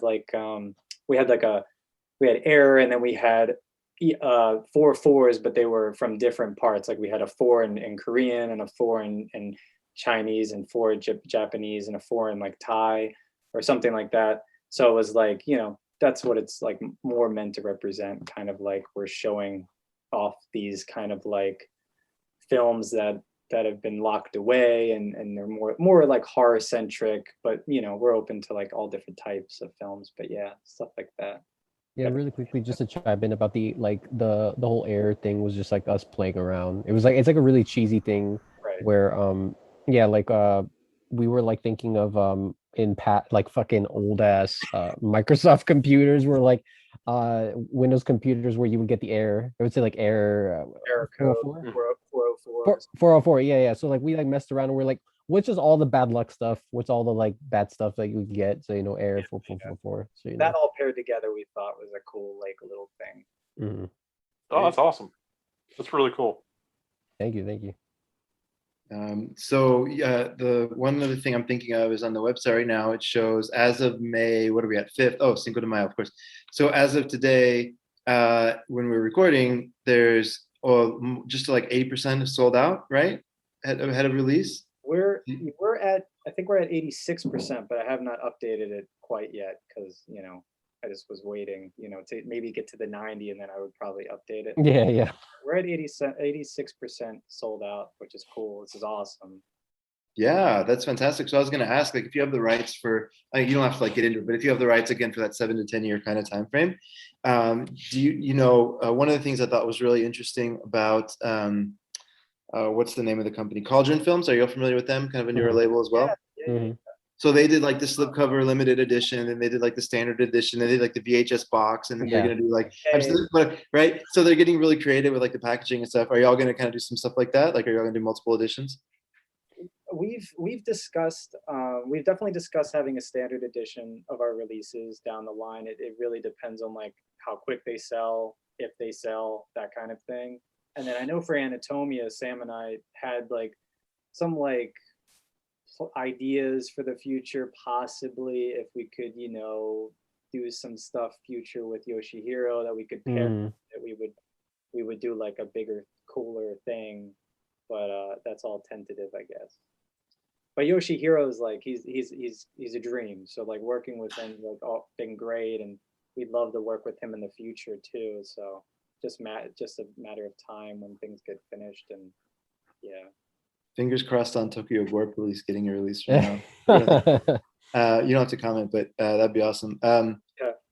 Cool. Well, does that include theatrical rights, or is that a totally different ballgame altogether? Some do, some don't. So for Anatomia, we do have theatrical rights, and we were talking to AGFA about like, I don't know what the word would be, but kind of like handing it off to them, facilitating it, I guess. Yeah, facilitating, and then they would put it in or like offer it to the many theater chains that they're in business with, like Alamo, etc. So that Funky Forest, Work Forest will more than likely like facilitate with them. Some of the other ones we don't, but it just depends. Some companies want, if you're working with a company, they typically want more money when you ask for things like that. If you're working like percentages or whatever. Yeah, so it's a lot harder to, it's more gutting, especially in the current climate. If we can just get the video rights, and if getting the theatrical rights is more, then we might just put that because people aren't going to the movies as much at this current point in time. So as a money thing, it's probably better to wait. Super interesting. I guess the only other question I have on my mind then is just just from a collector's perspective, are these going to be spine numbered, or are they you read my mind? I was going to ask that. You're gonna ask it? How are y'all doing that? Yeah. We were gonna have the spine numbered. We that's something we talked about. We really spent I think some of like our longest nights were literally talking about the packaging, because that's really though, like if you think about it, like a lot of these companies, that's how they grab people, and that's the formula. Like it's not, I mean, the thing that we're not going to mention some of the companies, but we there's still nights now where we like are fucking pissed off at some companies because we're like, you guys are packaging like shit, and it's beautiful though, you know what I'm saying? Now I'm not saying I don't own shit. I own a bunch of trash, and I love it. But like it's sometimes it makes me upset too, because I'm like, with the films we're going to release, some people view them as trash, but at least Logan and me, we kind of, our mission is we want to release at least the films that we think there's like some, like, I don't know, I guess merit or something, like something that we find that we can like, we could argue, or we could like go and say like, this is something that needs to be seen, this needs to be restored and saved, so that's kind of how we're going about it. But obviously the collectors inside us and like the way we kind of are privy to the community and like what people want, we want it to look like beautiful. We want, that's why the artwork and everything, we spent a lot of time with our like, the artist who was working with us, who was collaborating with us and everything. And the spine again, like being numbered, just thinking about the future. If we last, we were like, yeah, we would love to have like a 1 through however many, and keeping also the native language characters, like Japanese characters, going to be like alongside with Anatomic Extinction. Right afterwards going to be the Japanese characters of the movie, the title. So we want to keep it nice, keep it kind of like taking cues from like some other companies too, obviously, like that have been in the game longer than us, that we admire as well. So there's definitely like a little bit of like inspiration coming from other companies for sure, because we love a lot of these companies. So that's great. Well, this is going to drop. I just looked at the calendar really fast. This is going to drop on May 21st. Will Anatomia be out at that point or not yet? Or is it coming a little bit after that? Checking the calendar. Checking his Oh, I don't mean to. Okay. Anyways, if it's after, that's totally fine. I was just wondering if people were going to be able to see it by then or not. But anyways, so right around the time this drops, Anatomia will be coming out within like the next week or something. So for anybody that hears this and doesn't have it yet, anything else that you want people just to take away about Era 4444, like just like a, I don't know, like a sentence or like a short, anything else that you want people to kind of remember, or just like, parting words to anyone who's listening about the label and y'all's mission? Sam? I'm trying to keep it short. It's not my forte. I mean, no, I mean, we want to just like, we want to try to hit like every single, I guess, interest at like, It's true. I guess subgenre within like, what like cult, just like, horror, exploitation. We want to try to hit everything. We want to have like something for everyone. Like if somebody doesn't enjoy one release, we want to try to have something and the next release that everyone else can enjoy. I mean, we want to try to have action, horror, exploitation, more weird stuff. We're even down to do like comedies and so we're not just closed-minded. It's not just going to be like pure exploitation or pure horror. We want to try to do everything. So yeah. We're trying to keep it fresh, trying to like different things. Like with Anatomia, it's like more of like a sci-fi horror type thing, and Funky and Warped is more cult comedy, weird. And then the next two titles are more, I guess they're more exploitation. I guess is what they would be. In some ways, they're like extremely exploitive in certain ways. So we know that some people are not into that kind of thing. So we want to cater to everybody. We want to like try to do it. And if we're long running, if we can do it for a while, then we'll try to get as much of everything as possible and try to make everyone happy. Awesome. Well, after you get 10 releases, 15 releases under your belt, y'all keep coming back and talking about the journey of it? Absolutely. Oh, for sure. 100%. No, thank you guys for everything. You guys, it's easy talking to you guys. Appreciate it. You guys are cool. That's our slogan. We're cool. Short and sweet. No, I appreciate you saying that. Okay. Awesome. Well, thank you all for coming by. It was great talking to you guys. Thanks for having me. Great talking to you guys. Thank you guys. Thank you, Zach and Chris. All right, and welcome back. Now we're going to be talking about Duck Soup. And just to give a little bit of context, this movie is about something. I'll read the IMDb because I just don't think I can describe it. Rufus T. Firefly is named president dictator of a bankrupt Fredonia and declares war on a neighboring I can't even say real names and they're giving me fake ones. Slovenia over the love and wealth of Miss Teasdale. Jesus. And this is also a Marx Brothers film for those who may not be in the know. This was my first experience with a Marx Brothers film. It's just not something that we would watch growing up in Ireland. I would have never even seen any of like the Three Stooges, Abbott and Costello, those kind of comedy acts that Americans would probably have watched growing up. Would never really been exposed to it. So this is my first sort of dive into one of these guys' films, one of this sort of style of comedy. wasn't for me personally. Wasn't for me. I think one of the girls in our Discord kind of put this perfectly. I'm gonna paraphrase her. She basically said that it was just like getting hit over the head with a hammer, and the hammer is jokes. And it's just basically you're just getting constantly hit with jokes every 2 seconds, and you find yourself maybe smiling at like 1 out of 20, and like 20 happen in 2 minutes. So yeah, I don't know. This is kind of weird because like people like kind of told me off for this because I kind of enjoyed the plot more than I enjoyed the jokes, because I did think it was kind of like a cool place to go by like having this kind of like this fake country going out to war with another fake country and sort of seeing the ramifications of that. So I kind of enjoyed the plot more than the jokes in a way, which kind of seems weird, and apparently it is weird to think that, according to the other people who joined in the discussion. So yeah, I'm kind of interested to hear your guys' take, because you've probably been a lot more exposed to, if not the Marx Brothers, but this kind of style of comedy anyway. So, Zach, I don't want to put you on the spot, but as someone who self-proclaimed to not enjoy comedy, I would love to hear what you thought about this one. Okay. So this did not change my life. I'm not suddenly going to be finding every Marx Brothers I can get my grubby hands on.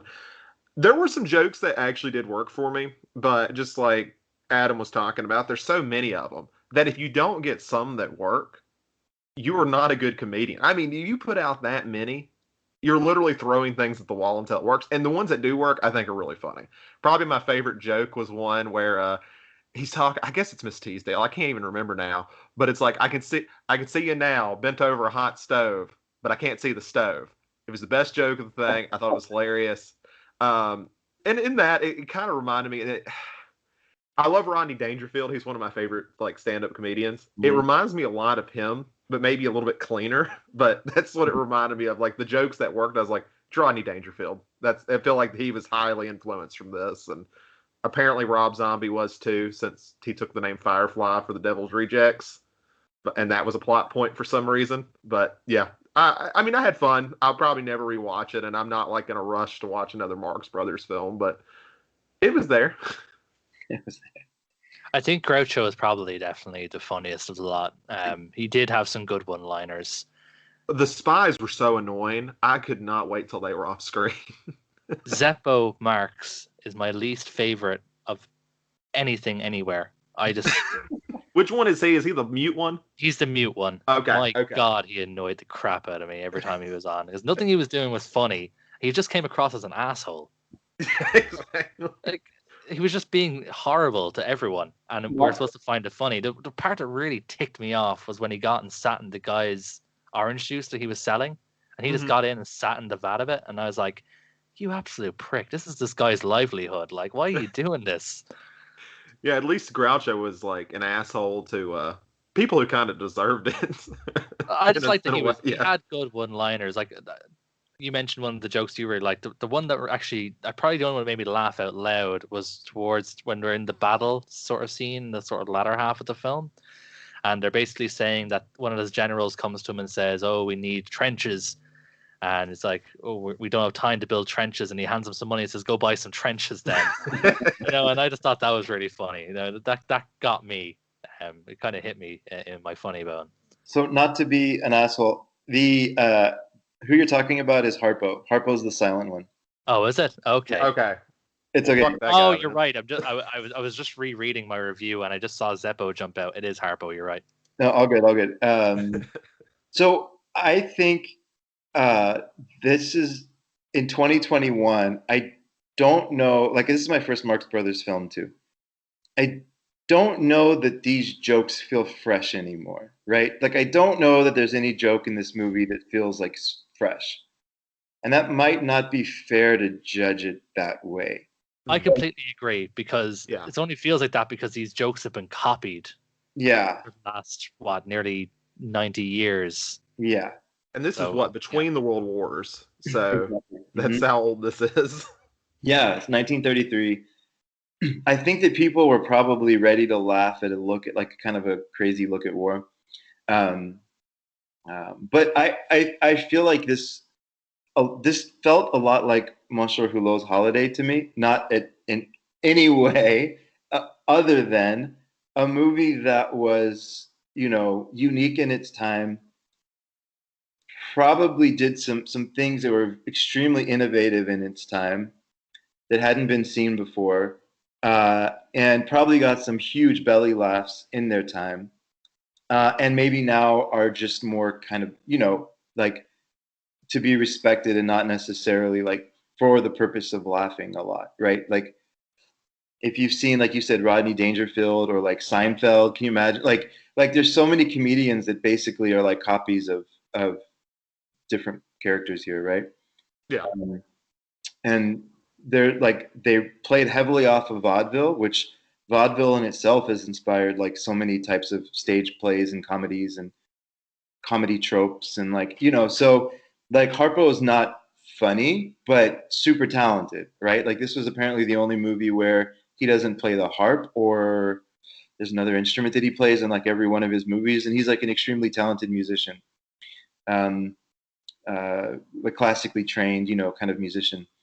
So I feel like I'm watching a weird, almost like documentary on the history of comedy or something, not necessarily watching this like to laugh. Does that make sense? Yeah, I can, gotcha. Yeah. I can get that for sure. Which one was doing the mirror gag with Groucho that I wanted to punch somebody? Well, there's That was basically three of them. yeah, Well, and then I think I don't know which originally one was I think it was Harpo at first, and then it became Chico halfway through Okay. or something. Yeah, something. That joke went. I like. It's an hour and 10 minutes. If you cut that joke out, I think it's a 50-minute movie. Yeah, that was like when I saw, like, I didn't know the mirror scene was going to be there. I didn't know where. I knew it was like a classic gag. I didn't know where it originated from, and I was like, "Oh, okay, cool. It's the mirror scene." And then I looked at my watch, and I'm like, "They're really dragging the arse out of this gag." It's like it's not often you see other like homages do it better than the original. Like Well, when you do this as a homage, it's like a 10, 15-second skit. Like Family Guy did it a couple of times, and I laugh more when they do it because they know they got the timing right. Whereas this is just dragged out so much. I think it goes back to throw everything you can at the walls. Like they had these. Yes. Like if you take like you cut this mirror scene up into like 10 different scenes and throw them into different movies, I think they'd all be amusing. Like at the very least, amusing to funny. You throw them all at once, you're like, okay, there it is. So Are we gonna figure this safe out? I think this is a great example of what I'm talking about. Our attention spans in comedy just across the board have become shorter, right? Yeah. Like it's funnier to do clips, right? But it's technically more impressive to do a 12-minute scene where you're one take. That's awesome, right? Like the choreography that goes into the mirror scene is super impressive, right? Mm-hmm. Like, but the reaction to that is that it's too long, right? This is what I was really afraid of, and I mentioned this in my review as well. It's hard to talk about this film and not sound like you're being harsh, because I do feel like I'm sounding like I'm coming across harsh, and I think this is a shit film or whatever. Like this is no Revengeance, This is it was. I can respect the film for what it did and for what it tried to do and the different technical aspects. Like you said, the choreography, the amount of planning and practicing that would have had to gone into a lot of these gags. Yeah, fantastic. The one-liners, they must have sat down and wrote so many jokes. That's all off top of his head. That's the crazy thing. Like that was how he was as a comedian. He just was like a living, walking pun. Yeah. I wish I had that talent. I can respect the film. Just for yeah. the fun. Oh, yeah. That's actually the courtroom. Yeah, when they're when Chico keeps mishearing. Well, I can't remember the exact lines he says, but they were actually really funny and clever. They were very clever lines. Yeah. No, that was probably the one part where I liked what Chico was doing. I think he was like mishearing Texas as taxes or something like. Yeah, I can't remember the exact lines, but yeah, he kept mishearing certain things, and the way he was pronouncing them, it was giving it another meaning. Yeah. The courtroom scene he was up good. for treason, right? Like the whole thing was he was up for treason of the country or something. Yeah. And then the president of the country is like, well, I'll defend him. No one else will do it. You know, it's a ridiculous film. I think that's probably one thing we can say with absolute certainty. So Yeah, I don't regret my time, and I want to do the same thing you were talking about, Adam. I don't regret watching this movie. I had fun for the most part. It definitely felt 70 minutes long. Sometimes I'm like, this is the shortest movie we've watched on the channel that's not a short. And it's taken a little bit, but the jokes that work, I mean, they're still impressively enough, almost 100 years later, there's still jokes that work, and that deserves some credit as well. I mean, as old as this movie is, that there are still things that are funny. and I've been overwhelmingly positive. I should say, to balance that out, I didn't laugh that much in this movie. There's a movie I have to plug that is very similar in like the chaotic tone from right around the same era that actually made me laugh a lot. It's called Hell's a Poppin'. And there's a cool story behind the movie where it was like one of the most wildly successful live shows. And they just was like, this was finally, they made a movie out of it. And at the time, it was this incredibly successful movie, but the guy, Ole Olsen, didn't really make much of a career in film. Like, I mean, he was more of a live performer. And the movie kind of gets forgotten. And I want to do everything I can to get this movie talked about because it's amazing. Like, it breaks the fourth wall. It's wildly chaotic. It has a little bit of singing in it, but like not really about being a musical. It involves like people going into hell, but hell's kind of funny, and there's people like well, anyways, it's a really wild movie. And it's, I think, very similar in tone to Duck Soup, but actually, like, I laughed quite a bit. I just couldn't believe what I was seeing. I will add that to my list because I could probably watch that. Yeah, I'd be curious if y'all get a chance to. I'd be curious what you think. I remember you did a review on it. Yeah. Oh yeah. It's yeah. Anyways, it just when I watched Duck Soup, all I could think about was how it's probably more technically. I don't even know if it's more technically impressive than Hell's a Popping. Honestly, like Hell's a Popping was crazy. I wish more people saw it. I wish Criterion puts it out. It's number one. Anytime I think about a Criterion wish list, which I've never officially made, it's always my number one. I want to see it get the proper treatment. Don't anger Adam. Do not make one. Like, I think this era of comedy for me is just very hit and miss. Like, if I compared this to Dames, which we watched quite early in the film club and came out only a year after this, I enjoyed Dames a hell of a lot more than I enjoyed this. I found myself now Dames, the technical aspect of Dames is just incredible. That sort of final half when they're putting on the stage play. Yeah. But even the lead up to that, where there was a lot of jokes, especially from Joan Blondell and everything like that, I found that film a lot funnier. And I just find myself finding a lot of the time, this is with early comedy, it's very hit and miss. Like, another example would be like, now I've completely blanked. Well, Mae West films are pretty funny. Mae West. I saw. Oh no, maybe I'm thinking of Joan Blondell again. I saw one that had. Oh, it's gonna annoy the crap out of me now. I watched it a while ago, but the guy who did Safety Last and The Freshman, what was that guy's name again? Harold Lloyd. Yeah. Right. Safety Last. I loved that. I thought it was hilarious. And then I watched The Freshman, and I didn't really like it at all. So, and they're very similar films. Like, it's the same kind of character in all of his films, kind of like Buster Keaton and Charlie Chaplin. It's the same kind of character every time, and a lot of the jokes are kind of samey every time. It's just kind of they slightly change the situation that the characters are in. So yeah, I just find this era of comedy just very hit and miss for me personally. And I feel like we can't really. I think we've been avoiding it, and I think it's time we talk about the musical element of Duck Soup, the songs. What did everybody think of the songs? I've forgotten about them. Yeah, same. They're not very. I don't know why they're there. Honestly, I was just kind of confused why they're there because there's I guess there's like three. I think there's three or four, and they're just kind of weirdly spaced out. And I'm like, oh, okay, this is going to be a song. That's cool, I guess. I don't, yeah, they don't really necessarily fit. My best guess is that it's just going to that vaudeville thing where you have a mix of everything, right, including some musical numbers, and maybe that was just so tightly tied to their background, they couldn't separate.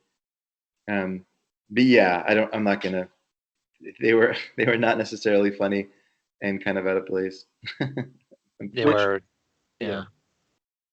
yeah. Which one thing that kind of felt distracting to me, and this isn't a fault of the film because obviously they never thought this was going to be in HD at any point.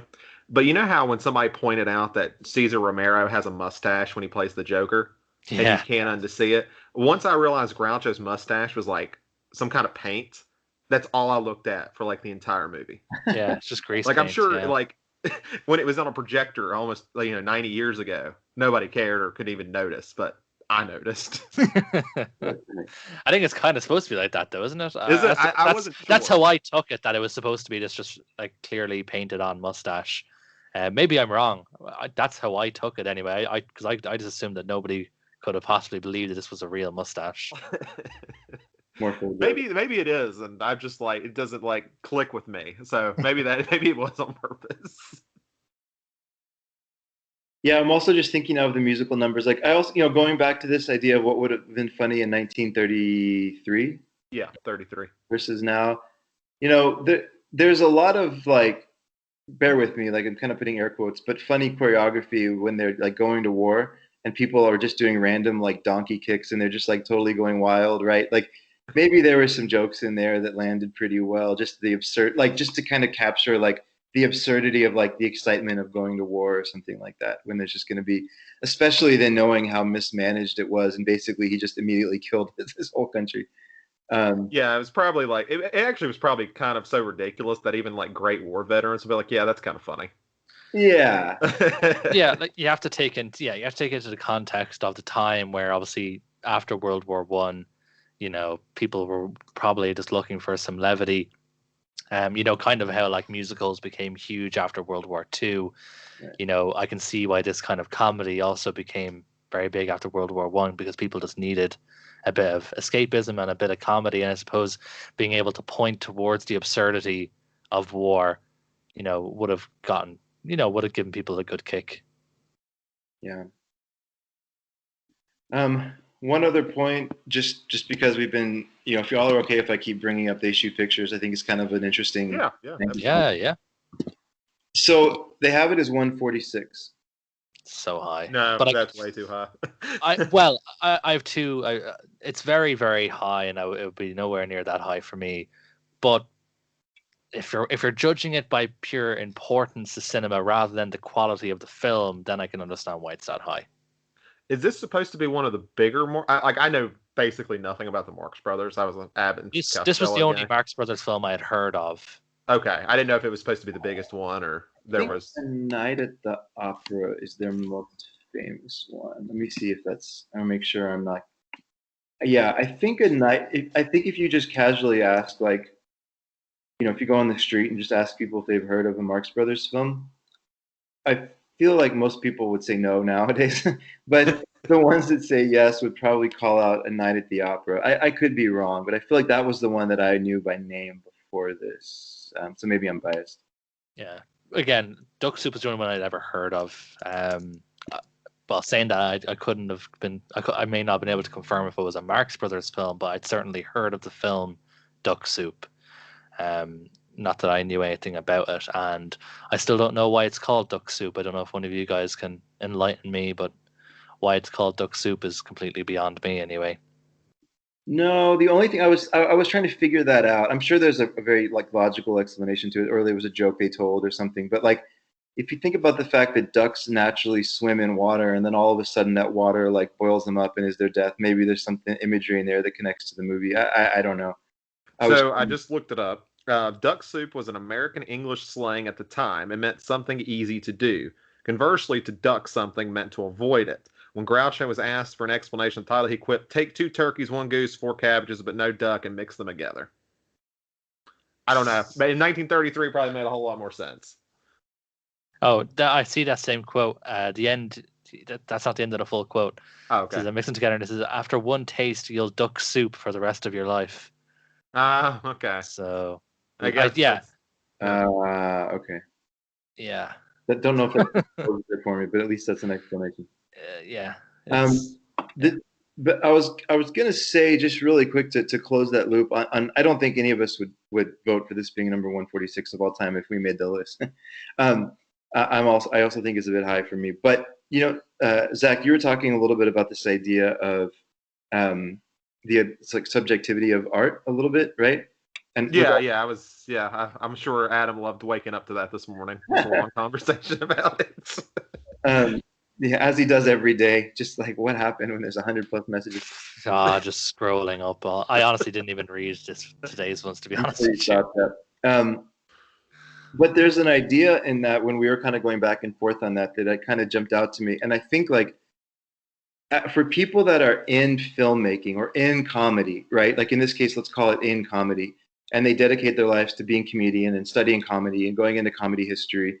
Like I'm sure that all roads kind of lead back to like a few groups, right? Like I'm sure there's, if you look at Abbott and Costello, or if you look at the Marx Brothers, or if you look at like, I'm sure a lot of roads of comedy lead back to like a few folks. And if you look at like, if you understand the technical aspects of comedy, like setting up a joke, which I don't, but like I'm just imagining like if you go into like the structure of writing a joke and stuff, like I'm sure there's a lot of technique and stuff that's pulled from people like the Marx Brothers, right? And Charlie Chaplin and Buster Keaton, maybe for more physical comedy, whatever. But like I'm sure like they come up in the types of comedians that like to be like punny and have more like wittiness in their jokes and stuff. And I feel like that. So like the study of comedy makes it to where these people the Marx Brothers get brought up so often that the people that then go on to become comedians rate them high. And then the people that then follow those comedians feel compelled to rate them high. So it's like this self-fulfilling thing, right? Where you can't, if you're just a kind of like us, like amateur, just people that like movies, and you're curious where stuff is rated, the Marx Brothers keep popping up on lists. So you're going to give them a shot. And like, it becomes difficult to know, like this is where it becomes really hard to rank film, right? Because like who's doing the ranking? You go like ahead, Adam. I'm sorry. No, so it's just quickly, just like what we brought up in the IMDb episode about this idea of an echo chamber. And we're trying to figure out why some films are so high on IMDb, and it's because they were originally so high, other people go and watch them, and because the film doesn't suck, they go, oh, okay, this is a good film. Yeah, I see why it's rated whatever. And then they'll also rate it that. So it just kind of comes as echo chamber, and I find that just happens with lists a lot.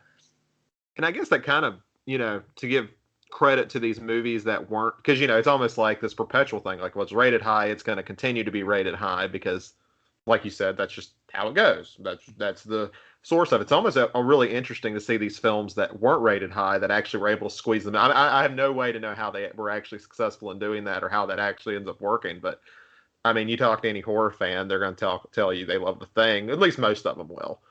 Yeah, somebody in 1982, how they felt about The Thing, they tell you they hated it, and that's just how it goes. And honestly, that gives a lot of credit to movies that are able to squeeze themselves in when they started out in a bad place. Night of the Hunter, I'm looking at you. Yeah, Night of the Hunter. The film that made Charles Lawton never want to direct again. And, there we go. It's so, definitely films that can get reevaluated and their importance is then, realized.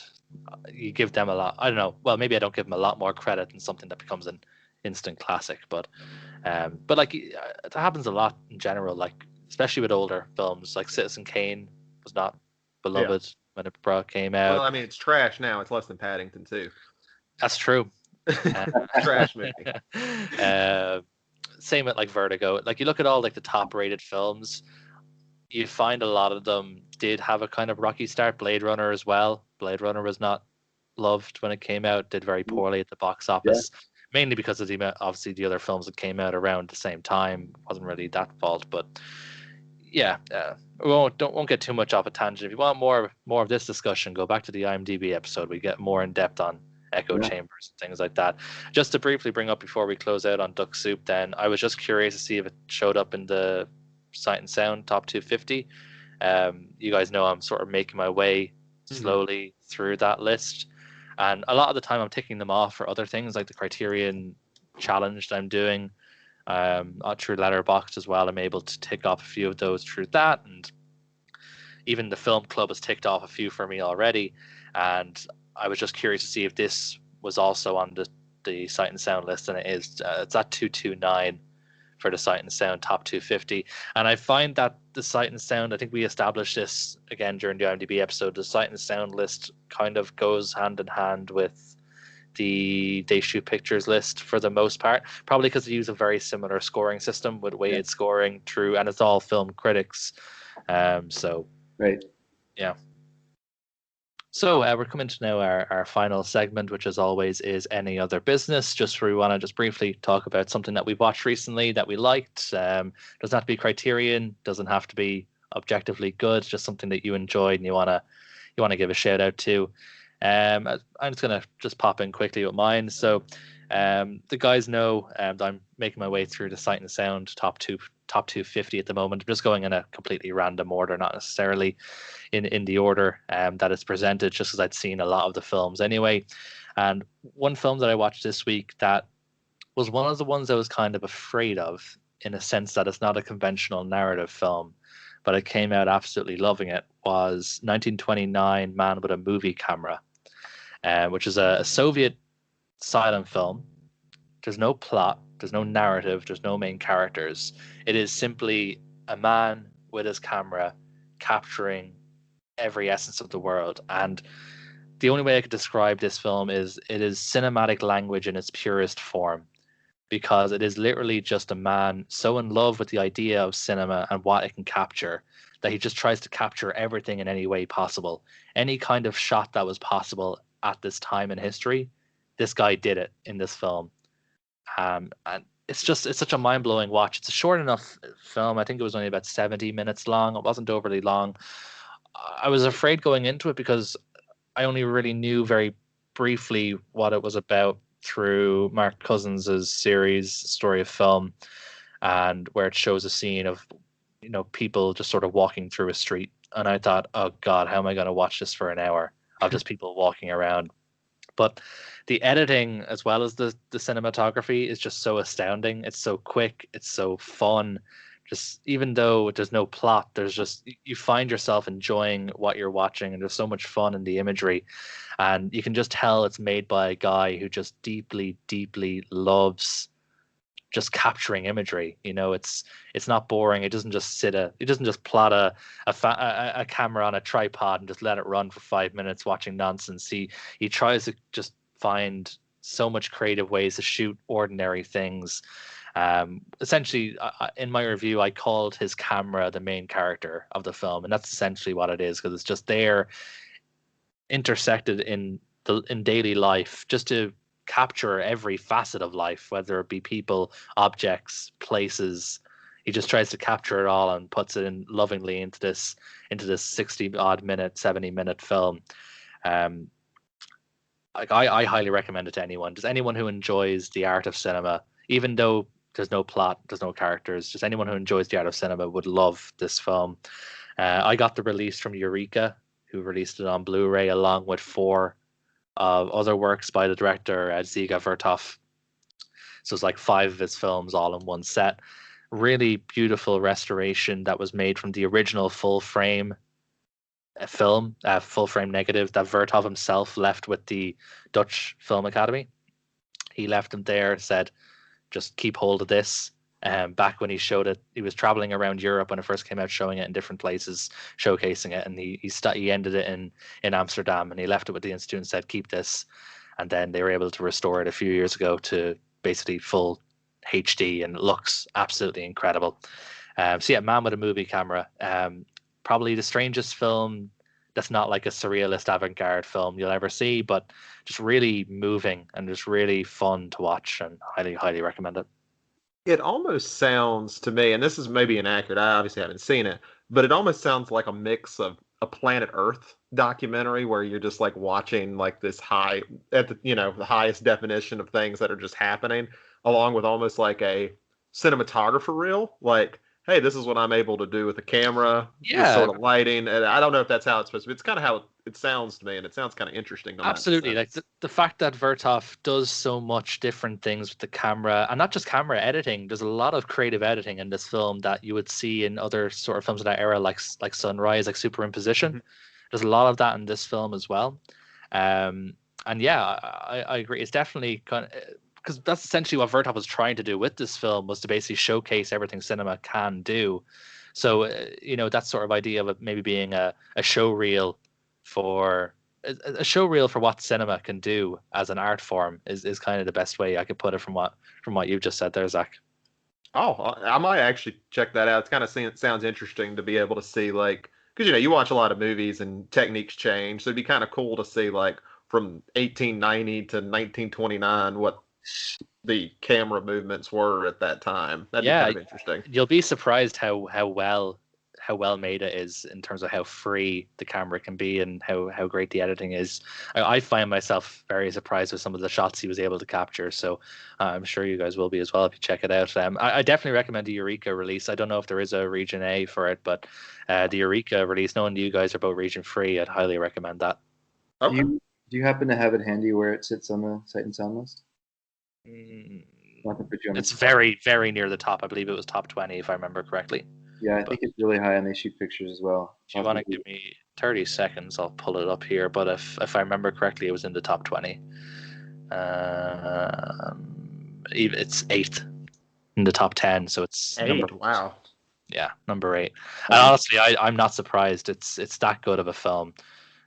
Just in terms of, again, if you watch movies for the plot, you're probably not going to like it. Like, it sits in between The Searchers and Passion of Joan of Arc, and it's a very plot heavy movie. Yeah, well, Searchers is very plot heavy. Joan of Arc is very performance heavy. Yeah, and this kind of film is neither. So it's interesting where it sits. But yeah, it was an incredible watch, and I suppose this kind of talks about why ranking is really hard to do, because how can you compare a film like Man with a Movie Camera versus The Searchers?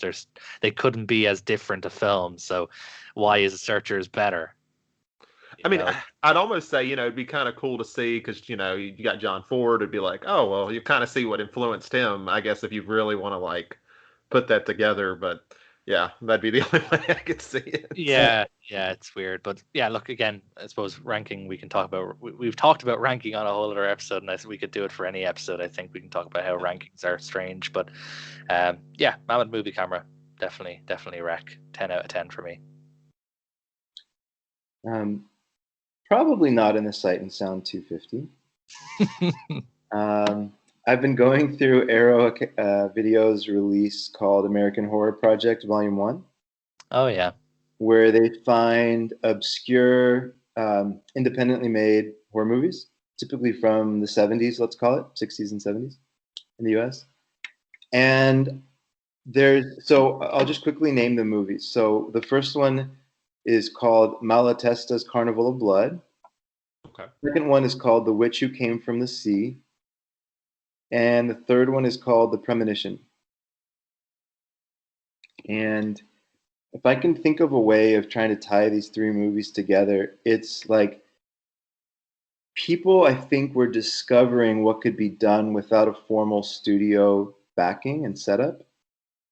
And people were kind of, you had like this new, what is it called? New American, like independent kind of cinema, like the Cassavetes and, some of the work that was being done. And it was like near Hollywood, but for low budgets and done very sort of, gritty and just kind of like without getting permits, just going on the street and shooting scenes really quick, that kind of stuff. And then in remote parts of the country, you had even more obscure, these, low budget, somehow they got a hold of a camera and some film and they told the story they wanted to tell. And it was, there was essentially no control on editing the story. And so the stories got really out there. And in this discussion around like art is subjective and like where do these films like this fit against the Searchers, like this to me is where that conversation gets super interesting, because these movies are awesome. Like these movies are super interesting. Like Malatesta's Carnival of Blood, the most famous person they have is who's the guy? He's Hervé Velasquez. um, oh shoot, he's the guy. He plays. He's a little person, and he plays. He's like the most famous. Hervé Villechaize. Um, I'm looking. he has a really famous role in a TV show, Fantasy Island, where he always says, "It's a plane, it's a plane." That's like his. Oh yeah, Hervé. Yeah, whatever that last word you said was, that's correct. Yeah, so he's like the most notable character in this movie. I don't know how they got him, but it's essentially like a really bloody carnival where there's like this evil lurking underground that could potentially be a zombies. You kind of learn a little bit more about it as it goes. But like the way the story is told is so creepy. And then the next one is The Witch. Like I don't even know how to start on that movie. That movie is amazing. The Witch Who Came from the Sea. Yeah, love it. You've seen it too, right? Yeah, I love it. Like it's essentially. I mean, I guess I'm not gonna like spoiler alert here because the movie's made in 1976. So spoiler. But like it's essentially the story of a woman who was assaulted by her father, and grows up to be a serial killer, which in and of itself is a haunting enough story. But there's this crazy narrative layer they put on top where it's possible that she's like this age-old witch from the sea, and she has this relationship with the guy she calls like Captain John or whatever, like a sea captain, and there's like allusions to the fact that they could be these like age-old sort of sea, I don't know, witches and spirits. But it's never really fully explored, and there's a lot of plot holes and a lot of like. Yeah. But like the experience of watching this movie is just captivating, and for some reason they chose her style of murder is to like taking a small razor blade and like cutting up men's. It's called longshoremen, and that's the way that she kills them, and like it would just there's no reason for this movie to exist, and I'm so happy it does. It's a beautiful, crazy, dark story, and then the premonition is equally like there's this one scene in the premonition where there's a biological mother who's not seen her daughter in years, and the daughter's been adopted, and the biological mother finds out where the daughter is, and she's waiting for her after school one day, and all you see is these spindly fingers through a chain link fence. And it's just the way that it's shot. It's so creepy because the mom's waiting for the daughter, and you just see these fingers like creeping through a chain link fence, waiting for the daughter to come. And then you hear the voice of the daughter without actually seeing who it's coming from. And it's just like these choices that are made that if they were in like The Shining or if they were in like well-known horror movies, people would be talking about the way that scene was shot and the way it was like the creepiest shot ever. But it's in these little kind of throwaway horror films that don't get talked about. And I'm just so happy that Arrow's putting them out, and first of all, finding them somehow, and then putting them out on a release where they're restored to the highest quality possible. And so I wanted to do my citizenship part here and talk about them and try to get them known a little bit better. Yeah, sorry, Zach, go ahead. No, I was just going to say, The Witch Came from Sea is one I love. I'm glad to see somebody else has found it because it's a great movie.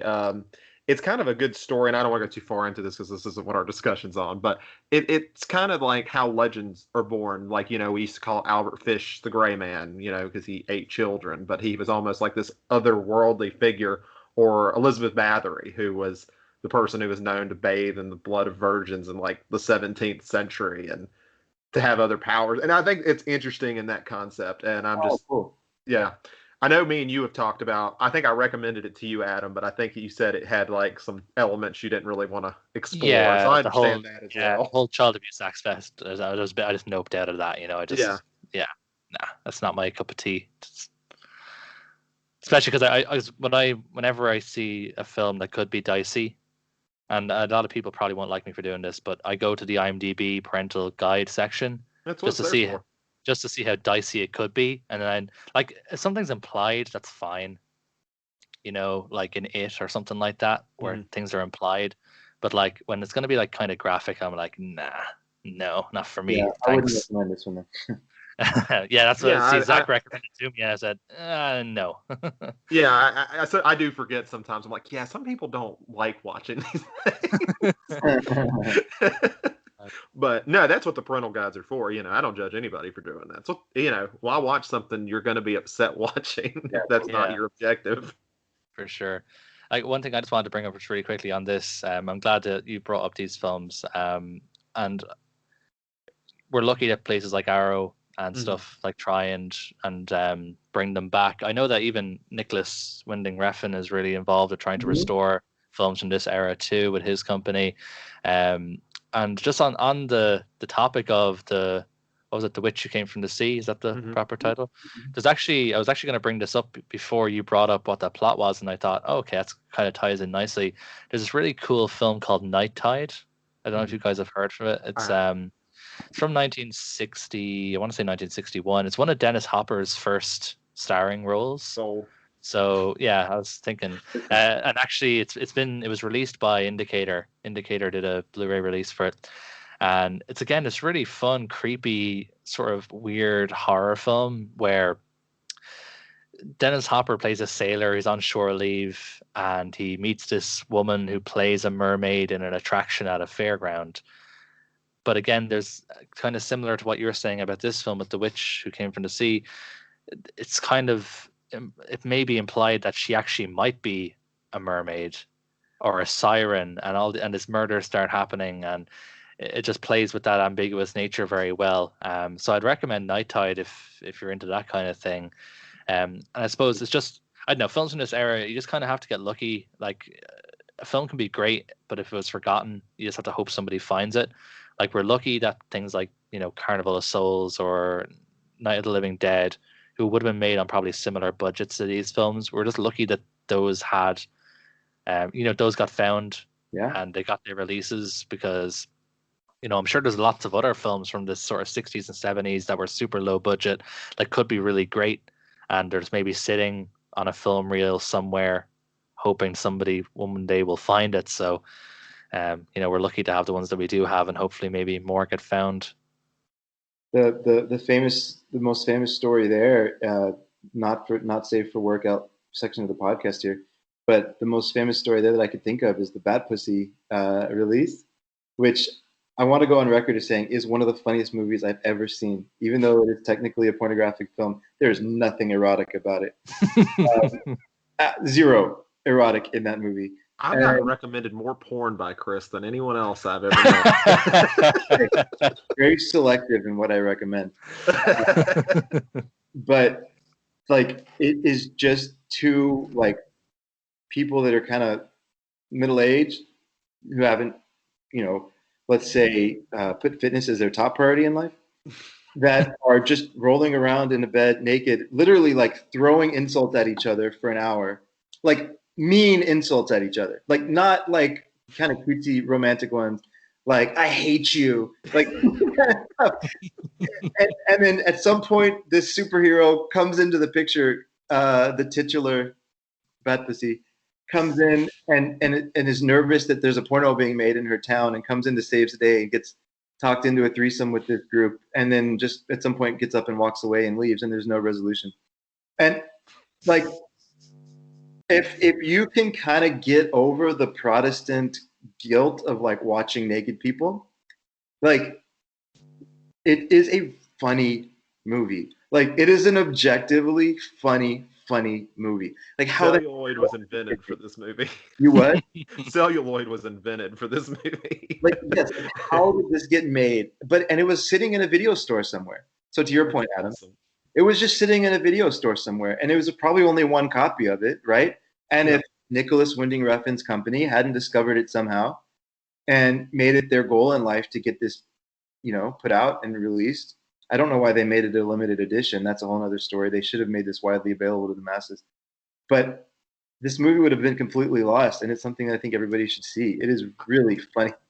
I just want to know who admitted they had seen it so they could restore it. Like, what person in that company said, yes, this movie exists and we should do it? I know why you say that, but I promise you, if you see it, you don't need any explanation. It's one of those things where you can't really describe it without sounding like a dirty perv.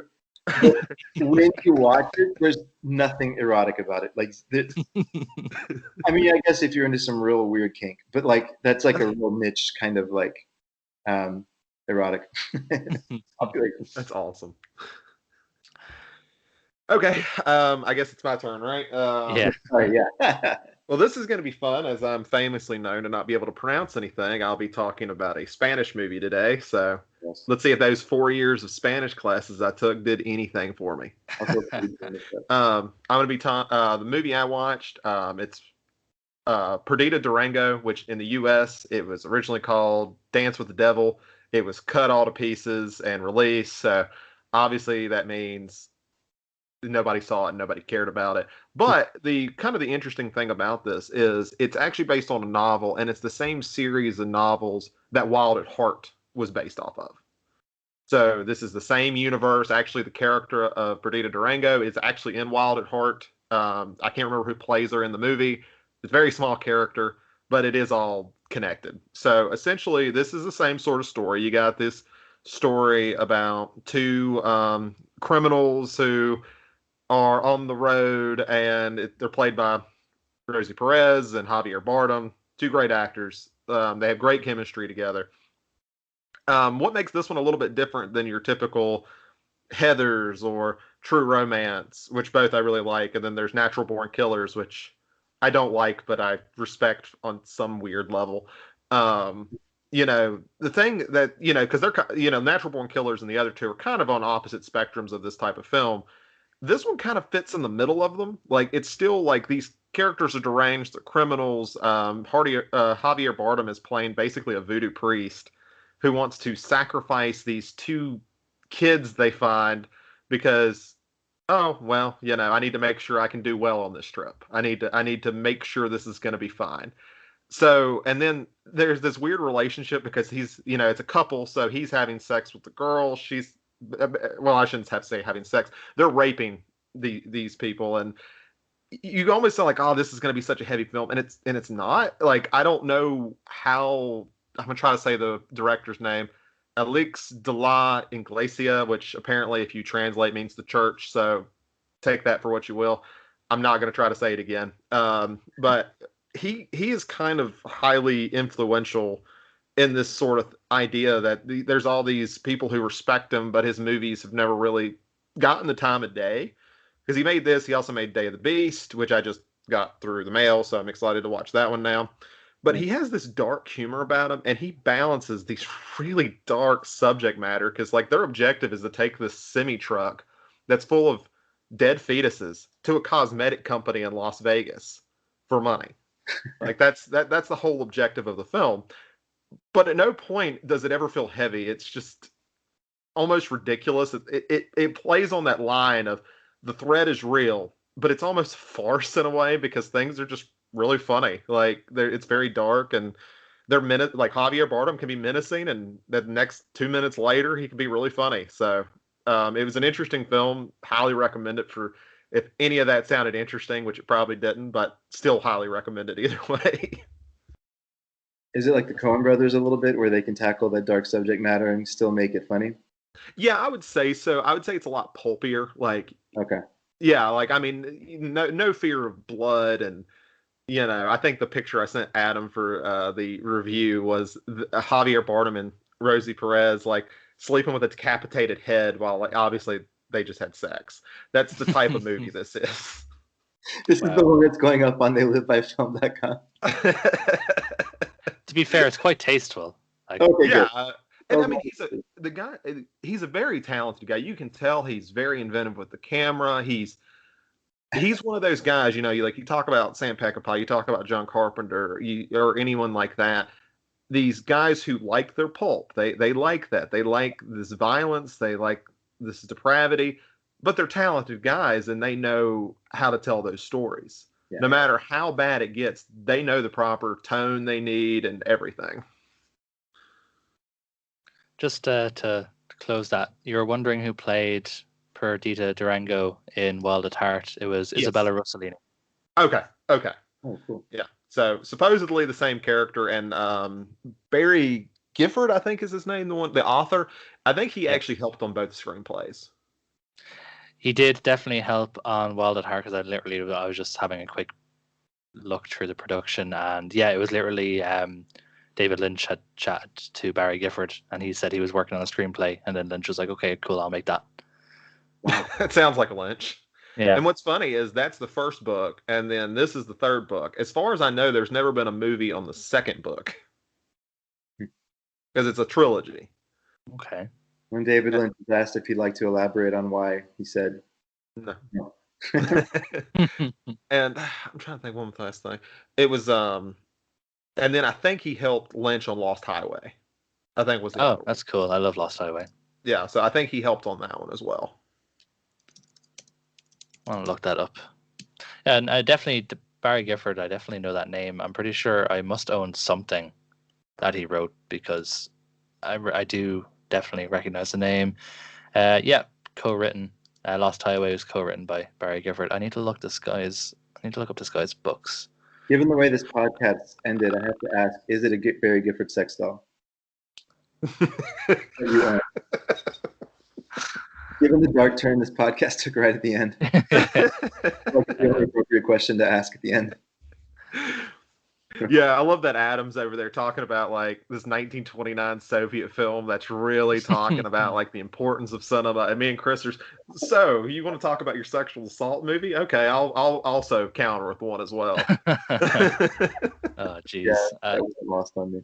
I found out where I know Barry Gifford. He wrote a biography on Jack Kerouac. So that's how I know him. That is random. That is so random. There we go. He also wrote.